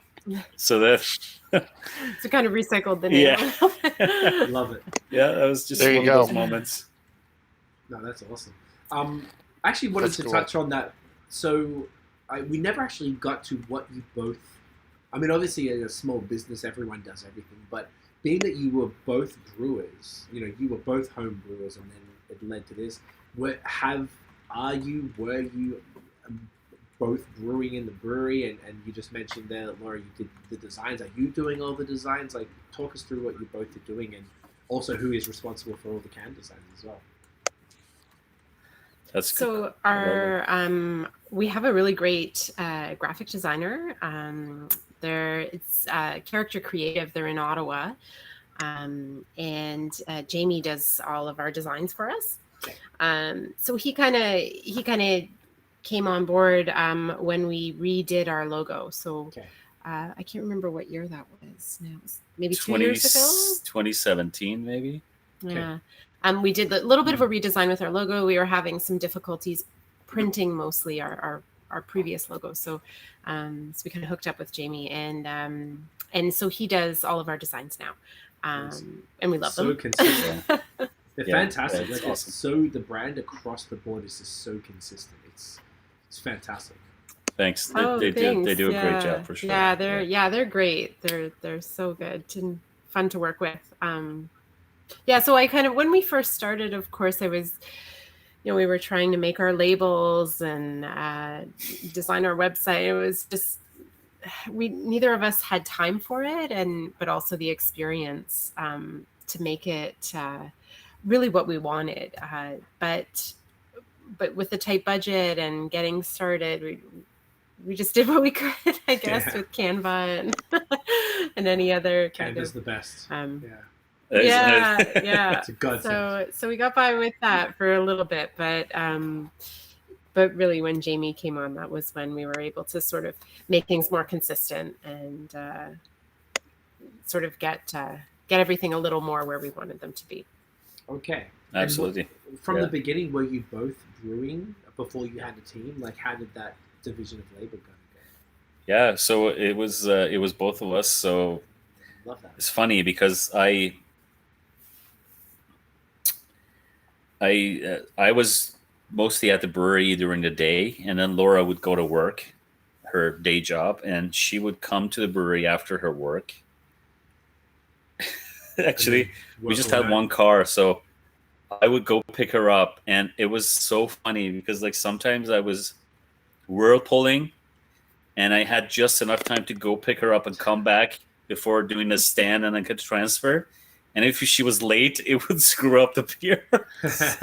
Oh no! So I would just like run, and she was always there to get in the car. We would go back to the brewery. I finished the brewing, for instance, and Laura was standing there with a drill, crushing the batch for tomorrow's brew, and we had this barley crusher the home brewers use.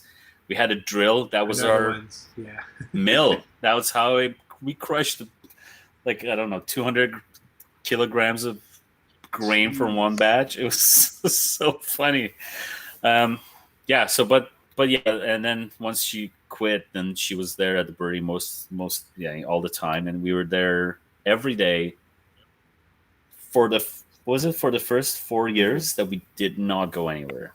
It's just like every day at the brewery for long hours, 10 hours, 12 hours, sometimes more. If it was a festival, we would haul everything out there and do the festival, come back. That couch, we just order pizza, we just eat the pizza there, and we couldn't move after. It was so funny. But yeah, so it was just the two of us, and then after a little bit, we hired help for filling the growlers, some washing the growlers washing them was just a hard work and a lot of work.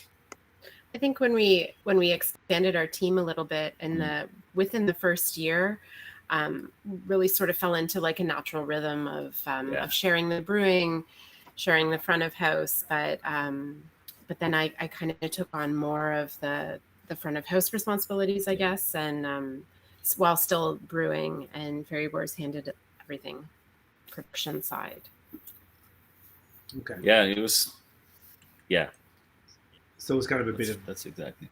And then, okay, so at this point, being that now I imagine there's like a full team of front of house, back of house people and stuff. Even when I was there was a bunch of people.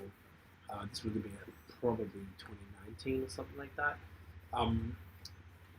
What does it sort of look like for you guys now? Is it more managerial? Is it writing recipes? Like, what does that look like? How many years? Definitely. So mostly coming up with recipes.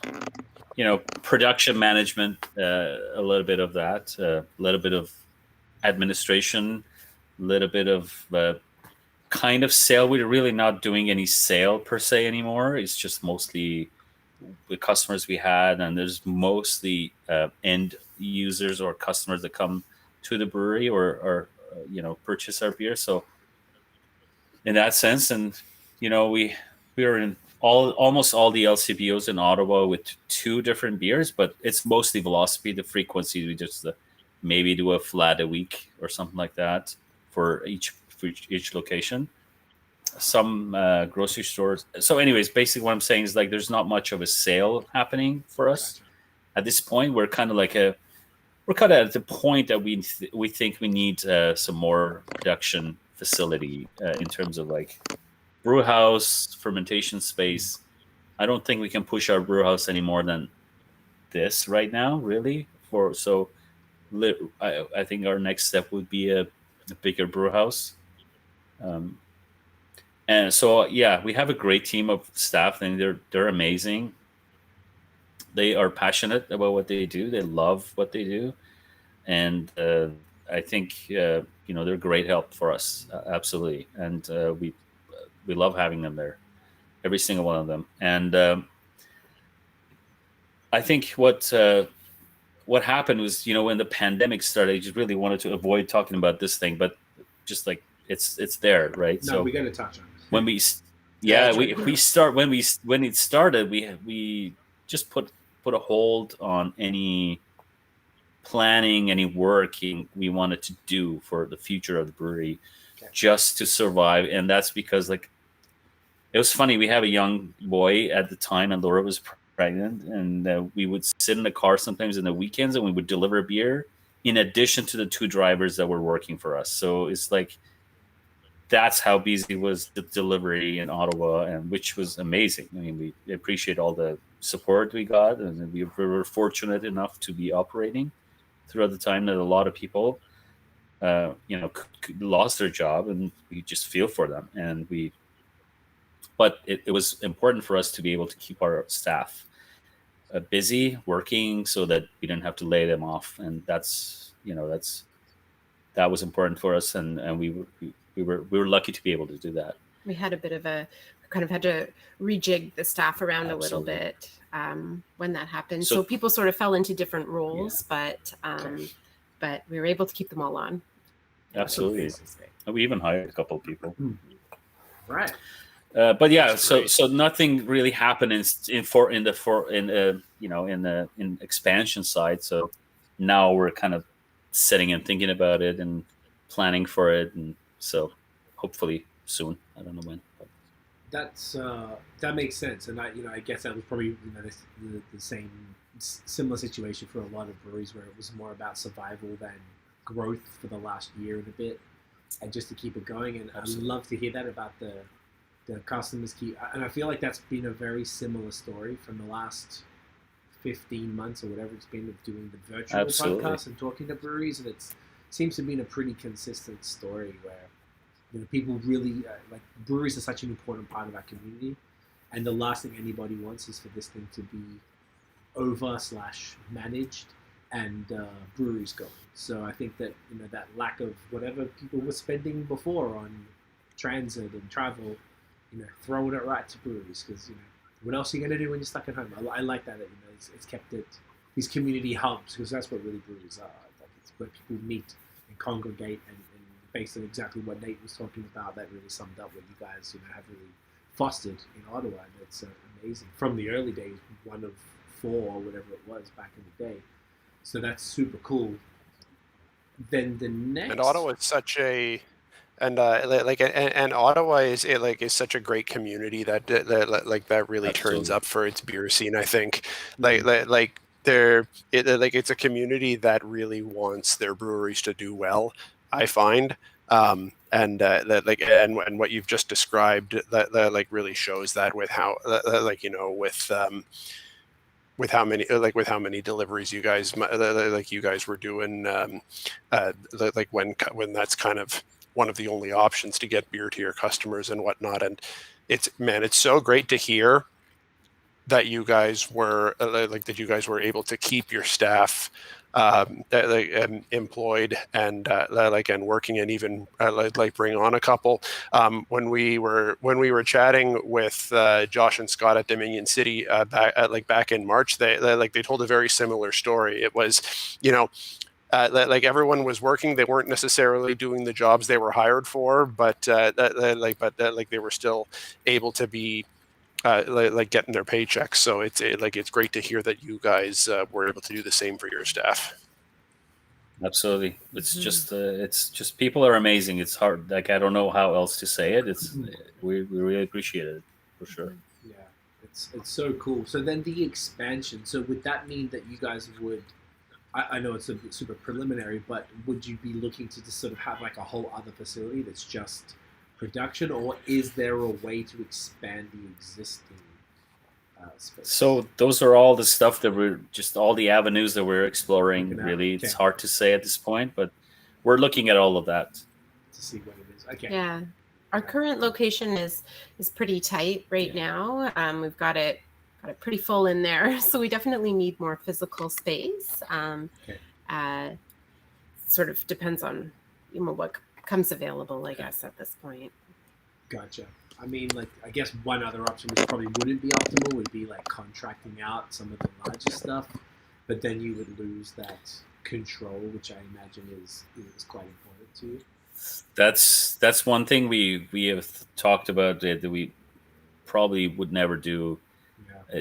It's a contract. It's not that there's nothing wrong with it. A lot of breweries do it, and that's fine too.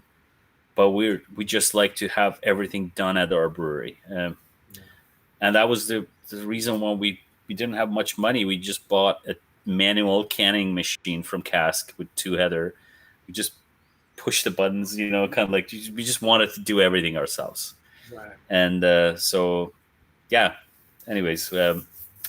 I think we'll work on some interesting plans for sure. Yeah.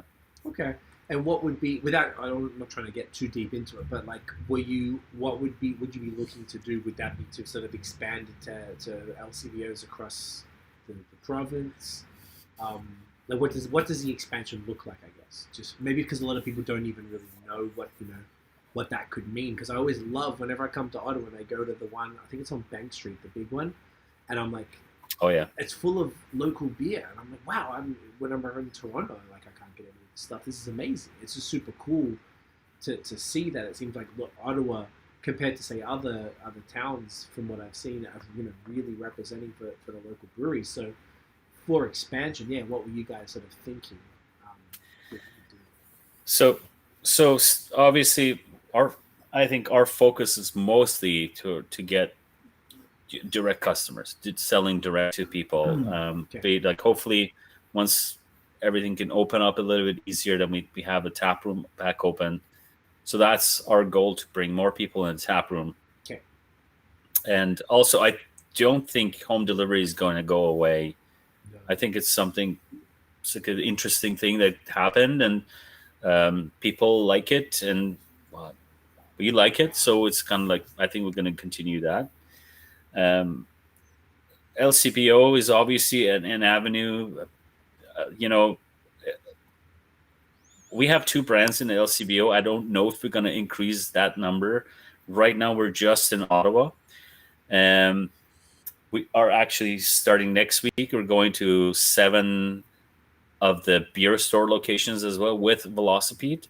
Yes. And that's just because that option exists. Like they have this deal that for microbreweries in Ontario can go into 7 beer stores without paying the store listing fees. So kind of like exorbitant, aren't they? It's a one-time payment, but still that's like something we don't have to pay, which we're going to take advantage of. Oh yeah, because we logistics of sending beer out of Ottawa is not that easy. It's like it's very expensive to do that. We that expense can be saved even somewhat if you go to LCB or beer store, because if you compare the cost of sending stuff out of the Ottawa, it's probably cheaper to be in Ottawa in LCB or beer stores and then branch out to other locations. Right. We're working with the different ideas. We're just talking pretty much nonstop every day about it, and obviously it's not just talk. We have to put some number down to paper and figure these things out. The expansion would be to produce more beer. So there's a lot of beers that we make, and we sell out of them quicker than we hoped. We like to have a bunch of selections for people, and we don't want to make some beer and just like 2 weeks later it's all gone. Sometimes it's 3 weeks, but that's it's a good thing. At the same time, we like to have a little bit more of it. Yeah, I understand, and that's when it probably comes into more like it's almost like it's better to get that second space or whatever that solution, is before trying to do anything super crazy and get stuff out of the system. Exactly. You are right. There's transport costs and marketing costs. You have to have sales reps out there pounding the pavement. Absolutely. Right now we do deliver to everything. We deliver ourselves. So our drivers that go out deliver. LCBO next week, some beer store, some grocery store locations. So when we do deliver ourselves, it's very regular. So we have like weekly deliveries to all the LCBO. So the beer is relatively fresh. Right. So that's important to us. Now, if we go out of town, I don't think we have the ability to deliver directly. So we have to find some other third-party solution. I don't know how that's going to look like. So that's why one of the reasons we just like to focus in Ottawa for now. I totally get that.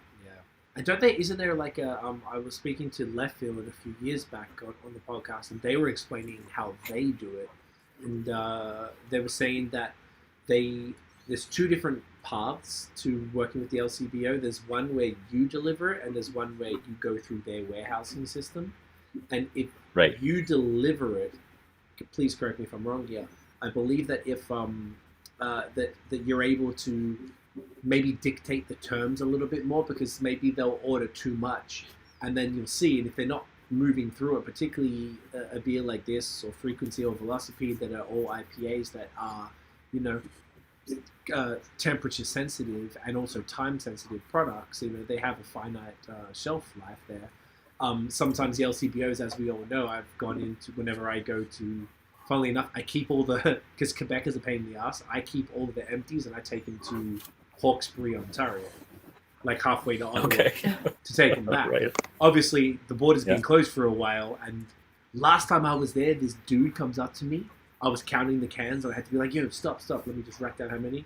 And he was like, yeah, if you go to a dépanneur, they give you the big bags, and you can just put them all in a bag. And I'm like, yo, he gave me an idea. So now on my balcony, I've got all of these trash bags full of 100 cans perfectly in each bag and stuff ready. I've probably got $100, $150 worth of stuff. I'm just waiting for the border to open so I can come back and take them back. And I can't help it. I'm a tight ass about it now. I'm just like, it just makes me, why would I just put them downstairs? I'm in an apartment, like in the bin. Why would I do that? To recycle it. You can get money for it. Come on. I got lost in what I was talking about. We're talking about the LCBO. The LCBO. Yes, I don't know how I got that tangent. You know how it goes. So, yeah, at least it gives you control over it, and that you're able to, like, if you deliver weekly, and if all of a sudden they, like, add an extra couple cases, like, well, why are you adding extra cases? Are you selling more of them? If you're not, well, I won't sell them to you because they might go off, and then people will have a bad experience in an LCBO. And that's what I was saying. I noticed in the Hawkesbury one, because around the corner from the beer store is the LCBO, so I always go by. I'm seeing, like, IPAs that are 6 to 8 months old in there. And I can imagine... Yeah, it makes me wonder, like, I don't know if I always do it, but sometimes if I know the brewery and I know them personally, I take a photo and go, yo, like, probably going to need to talk to these guys. And I imagine that's the worst case scenario for a brewery seeing old beer in LCBO. So you do need those, point being, you need humans on the ground in those regions. So if you expand to Toronto, you're probably going to need at least one full-time salesperson going around to LCBOs, making sure they're good, knocking on the doors, doing the sampling, all of that stuff, right? Absolutely. That's a good example. You just be on top of what is going through their store versus what they're ordering. It's an important one for sure. Yeah, and like another thing with the Ottawa LCBOs, like Craig, you mentioned that it's a thing here that you can go into an Ottawa LCBO and see shelves full of Ottawa craft beer, like that you don't you don't sometimes see in like in other towns. And Fariborz and Laura, like you probably know, the beer manager at, say, like the Innis Road LC, like the big Innis Road LCBO, like they've got like the huge beer selection that they've got there, and so much from from the region here. Like they've definitely got velocipede and frequency there, but you also see stuff from you'll see stuff from Castle there, like you'll see stuff from from the west end of Ottawa. It's one of those things of, like, you can tell when the beer manager at an LCBO cares about about their product. Like they're not going to be one of the ones that are having like 8-week-old IPAs on on the unrefrigerated shelves. I hope that's true, and a lot of cool things they do. Put some of them, we used to put a tag on beside the beer label, and would say distance to the brewery, like this many kilometers, which is super cool. It's just like, that's really cool. Yeah. Yeah, I like the one in Train Yards is not even a kilometer. Like, it's just like, what is 800 meters or something? I know what you're talking about. Yeah, down the street, literally. Yeah. You just keep going down your street, because I went right past it. I think you actually told me, yo, that LCBO is really good. I remember. Yeah, it's a great LCBO. Yeah. See, it just shows how much they care. Much they care. That some of these managers are really, really good about it. I think that's important, and it's cool to see LCBO. I mean, it's almost like, when you think about it, an LCBO is essentially a government department, and to see people care in government, particularly Laura, you were probably doing more than anybody. I feel like it's few and far between. So it's really cool to see the ones that understand it, and if their store has the obviously we've all been to LCBOs all over the place. Whenever I'm extra picky now, and when we go to Toronto, well, when we used to go to Toronto, Tiffany's mother lives just outside of Toronto, North York, and we go to her nearest store, and it infuriated me when I see the just a whole outside of the refrigerated shelf, and it's just all the New England, just all just in the stale air, and I'm just like, all of these breweries are going to be furious. This is so unacceptable, and people are buying these beers that aren't going to be optimal, and it's just like it further reinforces the value of the great beer managers who understand what beer needs, particularly if you're looking at Coors Light in the fridge and then you're seeing frequency on the shelf. It's not the same, you know what I mean? It's like it's true, yeah, for sure. It makes me genuinely angry. I don't know. I hate seeing it. I just want to walk out of the store now. I'm not buying it. I'm out of here. Yeah. And it's just because it shows a disrespect and a lack of understanding for the beer and for the hardworking companies behind it. The vast majority of craft breweries are just exactly like you. A couple of people, whether it's their life partners or just friends that have got this brewery, and they put, I have my own business. I have employees. I very much relate. Obviously, you have so many more pressures than I do, but I respect it so much, and I don't like seeing the product not being treated with that respect that it needs to be, because if they damage it, it's unrecoverable, and that affects somebody at the end of the day. And it's really hard to repair that. If someone has a bad, particularly with beer folks, that they could be a little, what's the word, entitled sometimes, and purchase something, and then instead of just being like, quietly message you on a DM, hey guys, I purchased this from the LCBO, poured brown, I think it might have been old or something, but they'll post it publicly and be like, this beer was terrible, and they'll tag the brewery and whatever, and like, why are you doing that? It's not helping anybody. So I just feel like there's more responsibility on the distribution arm than maybe they even potentially realize, because a lot of these folk, they're obviously working for the government and maybe not really understanding. So yeah, long-winded way of saying I like the ones that are good, really appreciate them. Yeah, absolutely. They're a gem. They're the good ones for sure. Yeah, it's cool. Well, that's awesome. I hope you guys are able to figure out that expansion situation, because that is fun, because now that things are opening up again, I guess that's probably the flip side of the other conversation. So now that things are opening up, excuse my Ontario ignorance, I've heard some, like, I know things there have been contentious with Uncle Doug. What's the? I think you guys now are patio open. Is that correct? It is since basically Today. 12 a.m. today. Yeah. Oh, okay. Yep, just today. So it's like basically Friday was patios were open. Some even were open from 12 to 2 a.m. Just for the sake of being open. It's kind of like it's a cool thing. Yeah. Just 2 hours of quick opening. 2 hours, yeah. Okay. And did you guys open today? No, we didn't open it. We're gonna hold off for a bit, because it's been a couple of times that they open and close and open and close. So I've heard. And I feel really bad for the restaurant owners that have to deal with that, because it's hard. You order beer, you order food, and you bring staff in. You're ready to go. A couple of weeks later, they say, let's close. Hopefully, this is not going to happen again. And but we're going to wait for the right time. So when everything is open, then we'll open as well. But meantime, we're busy packaging beer for our accounts. So all these restaurants opening like last minute, they just put a lot of orders. So we have to make it happen. So awesome. we're happy about it. Yep. We're happy for them, and hopefully I'll go forever.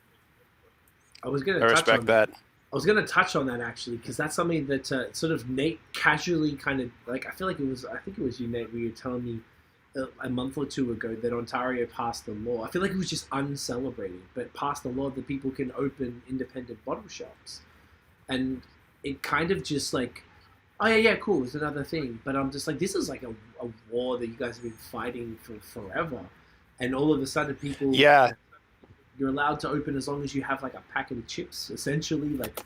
Oh yeah, so food or whatever. So I think there's certain licenses you gotta have.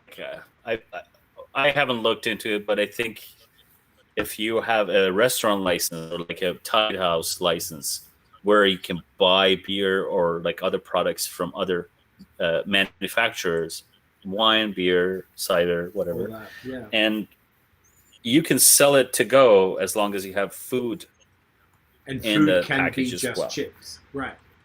Absolutely, Yeah. yeah. Food is, whatever it is you can eat, yeah. And this is and this is something that we'll probably get into in a lot more detail next week when we talk to Bar Lupulus. Yeah. But yeah, it's the pandemic has done some very strange things, and and weirdly some of them positive to the to some aspects of the of the industry, and that's, I think, is certainly going to be one of them. And they've already said that that's going to be around to stay. And it's a great thing for restaurants like Bar Lupulus or like Citizen in Town or Corner Peach or any of these other places that are now able to to sell beer to go and whatnot. But even like you guys have mentioned the things that you started that you don't think are going to go away, like local delivery. That's one of those things that wasn't Absolutely. really around before the pandemic, but it's one of those things that seems to work really great. And if it's if it's a way that you can get beer in your customers' hands, why would you stop, right? Absolutely, yeah. No, it's that. Those are the positives of it. Absolutely, yeah. I was going to actually ask on that note. Then, have you had many orders from whether it's from within Ottawa or out of town? Now that there's these pop-up independent bottle shops, I know there's restaurants that have turned. So both restaurants and indie bottle shops, have they become? Have you received any orders from different places that maybe you hadn't prior? So we have had some contacts. We definitely in Ottawa, all the restaurants who knew of us or had our products, that a lot of them ordered cans, obviously, to be able to sell to go with their food. Awesome. But there's a lot of here and there bottle shops, like even the Foley Brewery, shout out to them, and they bought some beer from us a couple of weeks ago to include in their package that they sell to their customers. So kind of like that stuff is happening, yeah, for sure. And it's a great thing. I mean, the more, the better. Yeah. I feel like that's the way forward. Creates variety, creates variety. Customers Absolutely. from all different cities can try different beers, and it's just fun. Why not? Just enjoy life. Yeah, man. I love it. And it's something I've been a little bit jealous of Nate, because I know there's a bunch of different places in Ottawa, like that Nate already mentioned. I know Dominion City kind of kicked it off with the Brew, the Friends of Dominion thing, and they were just bringing in beers from out of town. And when at first I believe it was a not selfish option, but just a way to satisfy the needs, because they were like, shit, we're out of beer. This is one way that, hey, we're just going to buy beer from and wine and cider, as you mentioned, from other places. So I like that that you've been able to do that, and some someone like Nate who might not, or you get stuff from Willowbold and maybe Barncat and different breweries. Or Third Moon, or great example, right on. Straight out of town that have been selling it. So it's super cool I was just thinking, just from a consumer point, to be able to be living in downtown Toronto and go to one of these stores and then have stuff that's not the LCBO stuff, but just they could buy the fresh on the lamb straight from the store alongside a whole bunch of other fantastic products, and get a little packet of chips for the law, whatever it is. It's because who doesn't like chips? Who doesn't like chips? I've got a little bowl right here just to keep the palate cleansed. Right on. And not messing There you go. There you go. Yeah, see, you're a pro there. Well, that's why I was late. We had to do a shoot for Tiffany has a wine and spirits platform, Liquid X Happiness. Follow her on Instagram. So she got a bunch of sponsored posts. They all came at the one time. It's been such a week. All of these posts, we had to do these crazy things. So it's some special Spanish wine day today. Verdejo, I think it is how you say it. So they sent all this Spanish food, and we had to actually cook it in these vacuum sealed things. Cook the food and then pair it with the wines. And she had to post, it was a sponsored post, so we had to do it today. It was a whole thing. So I got the chips at least. That's awesome. Food was great. Awesome. But no, I just like the idea of that. I think it's so cool because here in Quebec, I was in Toronto for the first couple of years, and I moved to Montreal in 2012. And the specialty beer stores here, you almost take them for granted because sometimes you can walk in, you can buy incredible cheese from all over the world and cured meats and alongside cider, wine, some wine, and craft beer from all over the province. And it's like such a wonderful experience to go into those stores and be able to get some really cool stuff. And every store is different. They have their own relationships with different places. So it's really made me happy because the LCBO, it's fun for me not living there anymore and being able to go through. But I think that I'm excited to get back and check out some of these independent bottle shops. And I'd love to be able to walk in if I'm in Toronto and see stuff from Ottawa and from London and Barrie and Kingston or whatever. Like, I just think that's it's what the consumer really kind of deserves at the end of the day. And I think all it does is serves the industry in a super positive Absolutely. way. Yeah. So I hope that Absolutely. that picks up for you guys, and that as time goes on and these things become not only just the norm, but hopefully almost the majority of where the people continue to purchase beer, that they're able to do that. Yeah. And it's like a great additional, like really what it is, it's additional revenue stream that didn't exist pre-COVID. Yeah, that's true. Yeah, that's true. And then you'll get the old ones back again, because now people coming in, whether it's patio, then they open indoor. You're going to be back to the drafts again, obviously the better profit margins, but then you're still going to be able to, throw out a line and secure those new consumers from these other places. It's just like, I don't know, it's a nice side effect of an essentially terrible time for humanity, I guess. I think so, yeah. Well put, yeah. Is it time to crack open another? Mate, I'm ready. I'm not Yeah, scared. sure. What are we opening next? Laura's in charge. Laura is in charge for sure. Well, do you want to open Willow, I Yeah. guess? Yeah. Let's do Willow. Let's Laura's do it. fave. Let's do it. West Coast time. Yep. Willow. Thank you. Time for a West Coast. So West Coast is such a cool thing. Obviously, it's what we all got into, like IPAs via back in the time when it was, thank you. Back in the time when it was, the IBU race and tongue burning, bitterness and stuff like that. And exactly, Laura, you explained it really well. It's just like, it's one of those things where it's like, now it's like, when you do get a West Coast IPA, like, God damn, this is fantastic. Like, because we just had 3 hazy IPAs in a row. These are glorious. I am enjoying myself so thoroughly. I've been very much looking forward to tonight.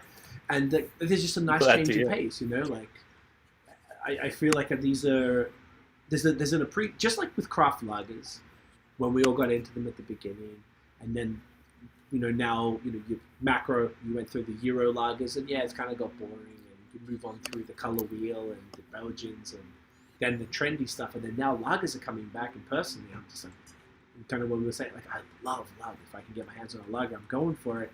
And I feel like the sort of almost second to that is the West Coast, because they still kind of few and far between, but the appreciation for them is, I don't know, tenfold because of that journey. You know what Absolutely. I mean? And maybe the palate, I don't want to say palate fatigue because I really love haze, but you know what I mean? Just that change up that Laura, you explained it perfectly before. Change of pace, just to change of pace. You want to try something, for sure. Yeah. In between, why not? For sure. I love it. Sorry. Look at that. That's a beauty right there. Oof. I'm going to give this to Tiff to take a nice little photo of. Oof, look at that, mate. What a bloody... Oh, the nose on that is gorgeous. Tell us about this one. Citra. So yeah, this is a...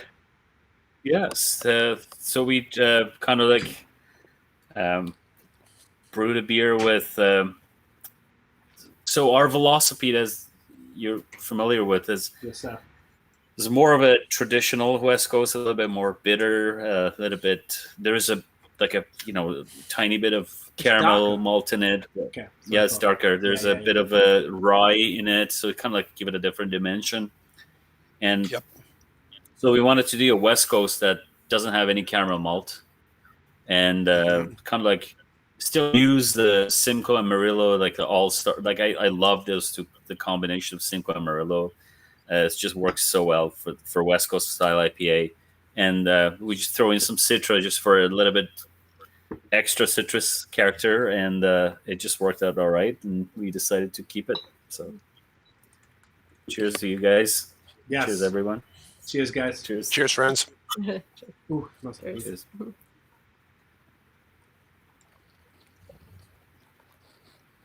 Gorgeous. I need a palate cleanser. Palate cleanser meaning a chip. Yeah. Oh yeah, right on. Yeah, this one does. This one does like stand apart from from Velocipede. It's nice to have that range. I mean, like West Coast can come in so many different different varieties, and this is they're very much two distinct beers, even though they're both West Coast. Like this one, I find is more citrus forward than Velocipede. Like I get more grapefruit pith from this one, like a little bit more bitterness from that, along with some pine, and a bit of spice at the end. This is a real nice West Coast. How long have you been doing this one for again? It's like third batch, so it's like like maybe 3 months. Yeah, kind of on and like off a little months. bit. Yeah. Like fresh. Okay. Yeah, this is the recent, the latest batch of it, which I don't know, but still 10 days old or something like that. Love it. Love the clarity on that. It's like the complete opposite. So yeah, it's like, we don't use fining agents or filtration in any of our brewing process, so or packaging and aging process. So everything is all basically settled with temperature and pressure. So this is as clear as we can get this. Yeah, it's a whole thing. Here's a question. Even though I think it's fair to say that even though you guys do have a bit of have some variation in your styles, like you mentioned the wheat ale that's that's coming out next week, that you do on kind of an annual basis, and a few others. But even though you do kind of mainly do pale ales and IPAs, you do keep up very well with a lot of the brewing trends, like we've already discussed, like the Milkshake IPAs, the lupulin powder, and all of these other things. Is there anything in terms of brewing style, brewing technology, brewing trend that you see coming up? That's kind of piqued your interest that you haven't done yet, that that you'd like to try sometime in the future? One of them is they're touched on lagers, and I think probably like a little bit hoppy lager would be something we'd like to do, and we don't do lagers right now. So just for so it's fun to do. I think the ones I've tried I enjoyed, and I think there's a lot of work you could do on those. It's a lot of fun. I know we've done some barrel aging and sours and stuff, but not very extensive. It's been very small, very like maybe one barrel every time we release. So it's like, what is it, like 300 something bottles? It's not much. So we have a couple of those actually, or two of our brewers that are working for us right now. They each designed a beer, and we kind of like put them in two different wine barrels for each batch. Basically, the batches we make, they just fit in like 2 wine barrels, not much. Anyways, but so they came up with the recipe. It's their recipe, and kind of like they work with me obviously to kind of make it work with our brew house, and then we put it in the barrel. We throw some bugs at them, and we'll see how it turns out. I mean, we're just checking them out as they go, and so far so good. So we're going to release those obviously when they're ready, and we like to do some more of that stuff. If if there's room for expansion, that it's a fun thing to do. Barrels like wild fermentation, mixed fermentation, that stuff. We've tried them in the past, but we're not set up for it, right? So we don't have the space, we don't have the bottling capacity. When we're bottling a barrel, it's ridiculous. Like we have to basically take off all the tap room, and 4 people coming, and we just like it's a show. It's fun, but the results are usually we've liked them. So we've obviously improved in those because we don't do many iteration of them. So we're learning every time new things, and hopefully we can utilize that. Maybe we can automate some processes in the future. Kind of like, we kept one of our old bright tanks. We have a very small walk-in cooler, but we used to have the 2 bright tanks we only had for making beer were in those walk-in coolers. It was a single shell, so that space was taken up by these 2 bright tanks. We sold it to another brewery, one of them to a brewery, but we kept one just for that purpose. Like, try to mix stuff, like maybe for bottling, utilize it somehow. But right now it's just tucked in the corner. We can't use it, but eventually. Yeah, that's stuff that I think we like to do. And I mean, Laura has ideas probably. Do you have anything in addition to that? I mean, I know we talked about these things. No, we were talking mostly about lagers. Yeah. That was kind of our next thing. We need to sort of rework for sure. some of our process in the back for that. Yeah. Lagers. I'd love to see a bicycle dry hop lager. Yeah. Oh, it'd be fun. We'd love that. We'd love to make it. Yeah, I feel like lagers is such an interesting. I wish they weren't so time consuming or like problematic like that. It's kind of tough. I do like the I know they're out here now, but I first saw them in the States. These sideways horizontal tanks that for lagering, and I was like, wow, these things are fascinating. And I guess that kind of that I don't know if that's good or bad, but probably worse actually. Unless they're stacked on top of each other, because they're taking up the same floor space as maybe 2 vertical fermenters. So it's probably you could probably save up some space with those, as you said. Just kind of layer them on top of each other. But we have another problem, and that's the cooling capacity. Glycol chiller, we don't have one. So I mean, we do, but it's not a rooftop. It's not right. We have tiny little glycol chillers, a couple of them, and they're hooked up to enough fermenters and bright tanks that you'd be amazed. Like we only cool in the bright tank. It's not, like we don't do any chilling in the fermenters. So it's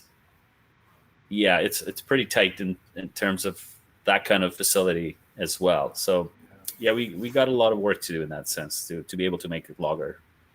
Right now I don't think we can, unless we stop everything else and just do one fermenter of lager. Which wouldn't make sense for us, but it'd be epic. It would be great, but it wouldn't probably be a financially intelligent decision. And trying to keep all the things moving and stuff. It's such a shame that that's such a decision that brewers have to make with that particular style. That it's so difficult to, you'd have to sort of give up multiple things, not just one thing, like probably multiple things to be able to do one thing. I did hear from a few places that in the early days of the pandemic, when they weren't sure what was happening, so people didn't want to go like nuts on production, that they were like, all right, we can finally do it. All right, we can do this. We can take that tank space for 6 weeks. Let's go. And they were able to jump in and do it. And that's been something that I don't know if it was a sustainable opportunity, but it was something that at least let people maybe trial it, give it a crack, who hadn't been able to before for the exact same reason you haven't been able to, type of thing. It's interesting to say that, because as soon as the pandemic started, and just a couple of days there was this uncertainty, and when they announced essential businesses and the breweries were amongst them, immediately after kind of like all that started, we had shortage of beer. We had such a hard time keeping up, which is, Another reason, I mean, we couldn't have done the lager, but like if you have tank space, if you had beer to sell, and why not? Absolutely, go capacity, for it. Yeah. I mean, it's a good problem to have, I guess, that you can barely keep up because people are still wanting. When you thought maybe you're going to go out of business or something bad was going to happen, and everybody. It's very uncertain. It's kind of crazy that. I guess it does make sense though. In times of uncertainty, people want comfort of nice cold beer, and that's where they. That's sounds like all right. Sounds like a cool commercial there. Right? Ooh. I love that. Yep, I love that. Should get in the advertising industry, goddammit. No, I love that. This is awesome. Is there anything else we want to touch on, Nate? I feel like I know we've gone a little over the time that I indicated initially, but is there anything else we want to make sure we fit in? I'm not sure. I think we pretty well covered it. From you guys' side, was there anything else that we wanted to make sure we got? Do you know what? Well, what can, obviously aside from the Milkshake IPA that's coming soon, this could be anything. The guava mango milkshake IPA that's coming out soon. Pink guava mango. That's a mouthful. That's cool. That's cool. I love it. Like what else? What can people look forward to from Bicycle in the for the remainder of 2021?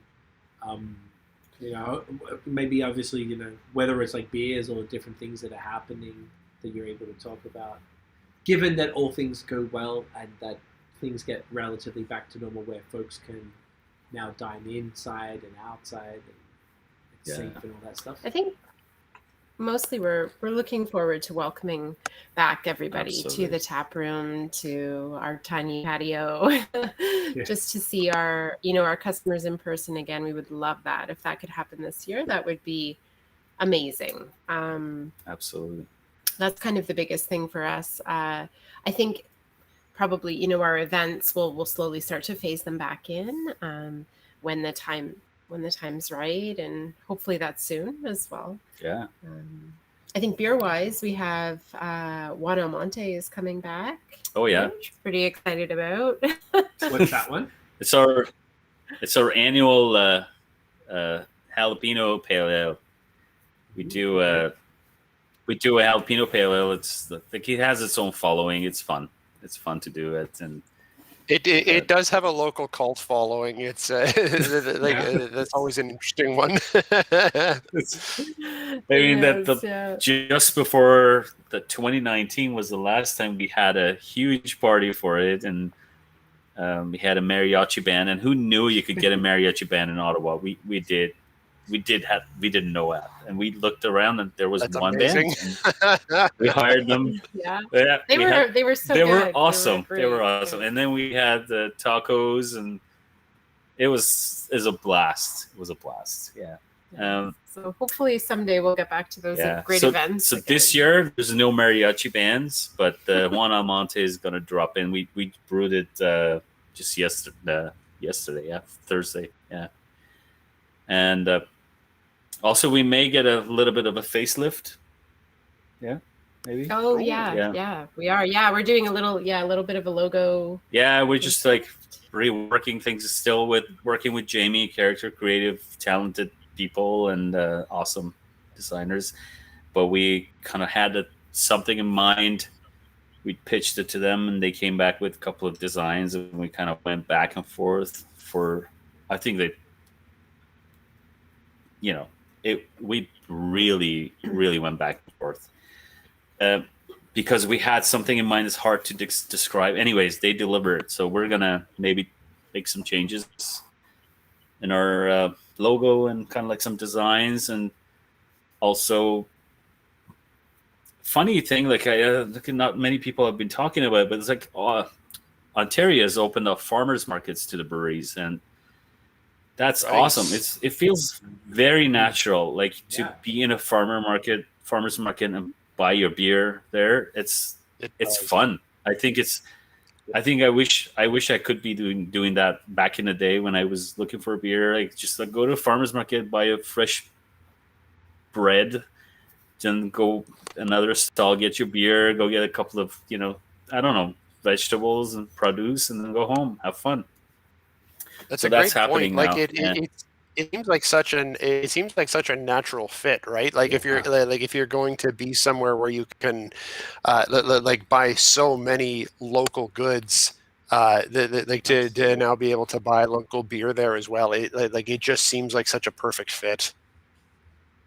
Absolutely, it's just so much fun to do that, and I'm glad that they have opened it up. Kudos to the government, absolutely, for that. I mean, like there's governments don't do things right a lot of times. Maybe they do for a lot of people, but for a lot of people they don't. But I feel like this is a good one for everybody. Yeah. I don't think there's harm in it at all. Yeah, it should So be fun. yeah, so we're going to be in a couple of those. One of them is on Beechwood, which we have our first beer garden was in Beechwood Street. We have a special connection to that street and neighborhood. And so we're in that farmers market on Saturdays, and then July 11th we're going to be in an Elgin farmers market, which is a brand new farmers market on Agwood Street. Yeah, nice. So it's fun. Yeah, it's fun stuff, and we really love it. So we've done one of those farmers markets. Unexpected, amazing. So that's it. Anyway, so that's from us, I think. Mm-hmm. Yeah. That's great. I just want to really check for the farmers market. Can people buy pours of the beer, or they buy the canned products? So the cans to go. So right now it's just the cans to go, but my understanding is it's mostly because of the COVID situation. Okay. I haven't looked into it, but like legally, if say there was no COVID, you could sample beer. That's the idea. You could sample and sell. But right now, because of pandemic, you can't sell anything to consume in the market. Even the food vendors aren't allowed to sell food to be consumed there. So it's just like everything to go, including cans. Makes sense. I mean, that's pretty cool. I mean, it would be nice to get even like a 1 or 2 ounce, not 1 ounce is ridiculous, absolutely, but like a 2, 3, 4 ounce sample and still quick things like, oh yeah, I'll take a 4-pack of that. Yeah, but still. Yep. It makes complete sense. Now, I was just at Jean Talon Market here in Montreal today. My barber is right near there, and I had to go past. And I was just, as you were describing, I was like, yeah, it makes complete sense. Why wasn't there a stall from different breweries and being able to sell their stuff there? It just makes sense. You're buying all the produce and stuff. Why can't you get some beer from there? It's perfect. Absolutely. Yeah. That's amazing. What we do need to do is take the thumbnail for this episode. I'm going to take a screenshot. Do you want to hold up some cans here? All right. Should we do something? Yeah, hold up some cans. All right, sound good. I'm going to see how many I can get. Can I get 3? Can I get 3? Oh, maybe I'm just going to stick to 2. Oh, geez, you're going for 3. No, I don't know. I'm going to go 2. I'm going to go 2. Yeah, go with 2. Say I'll hold up Tree Climber and On the Lamb. Maybe you go for Willow and Frequency. I like your attitude, Nate. I like your organization. I appreciate it, and I value it. Here we go. And then between you guys, you could hold them all. And then, okay. I'll just do this. There you go. Forward. You got it. Ooh, look at that. All right. Hold them all up. Yeah, there you go. Chuck them up, Laura. Why not?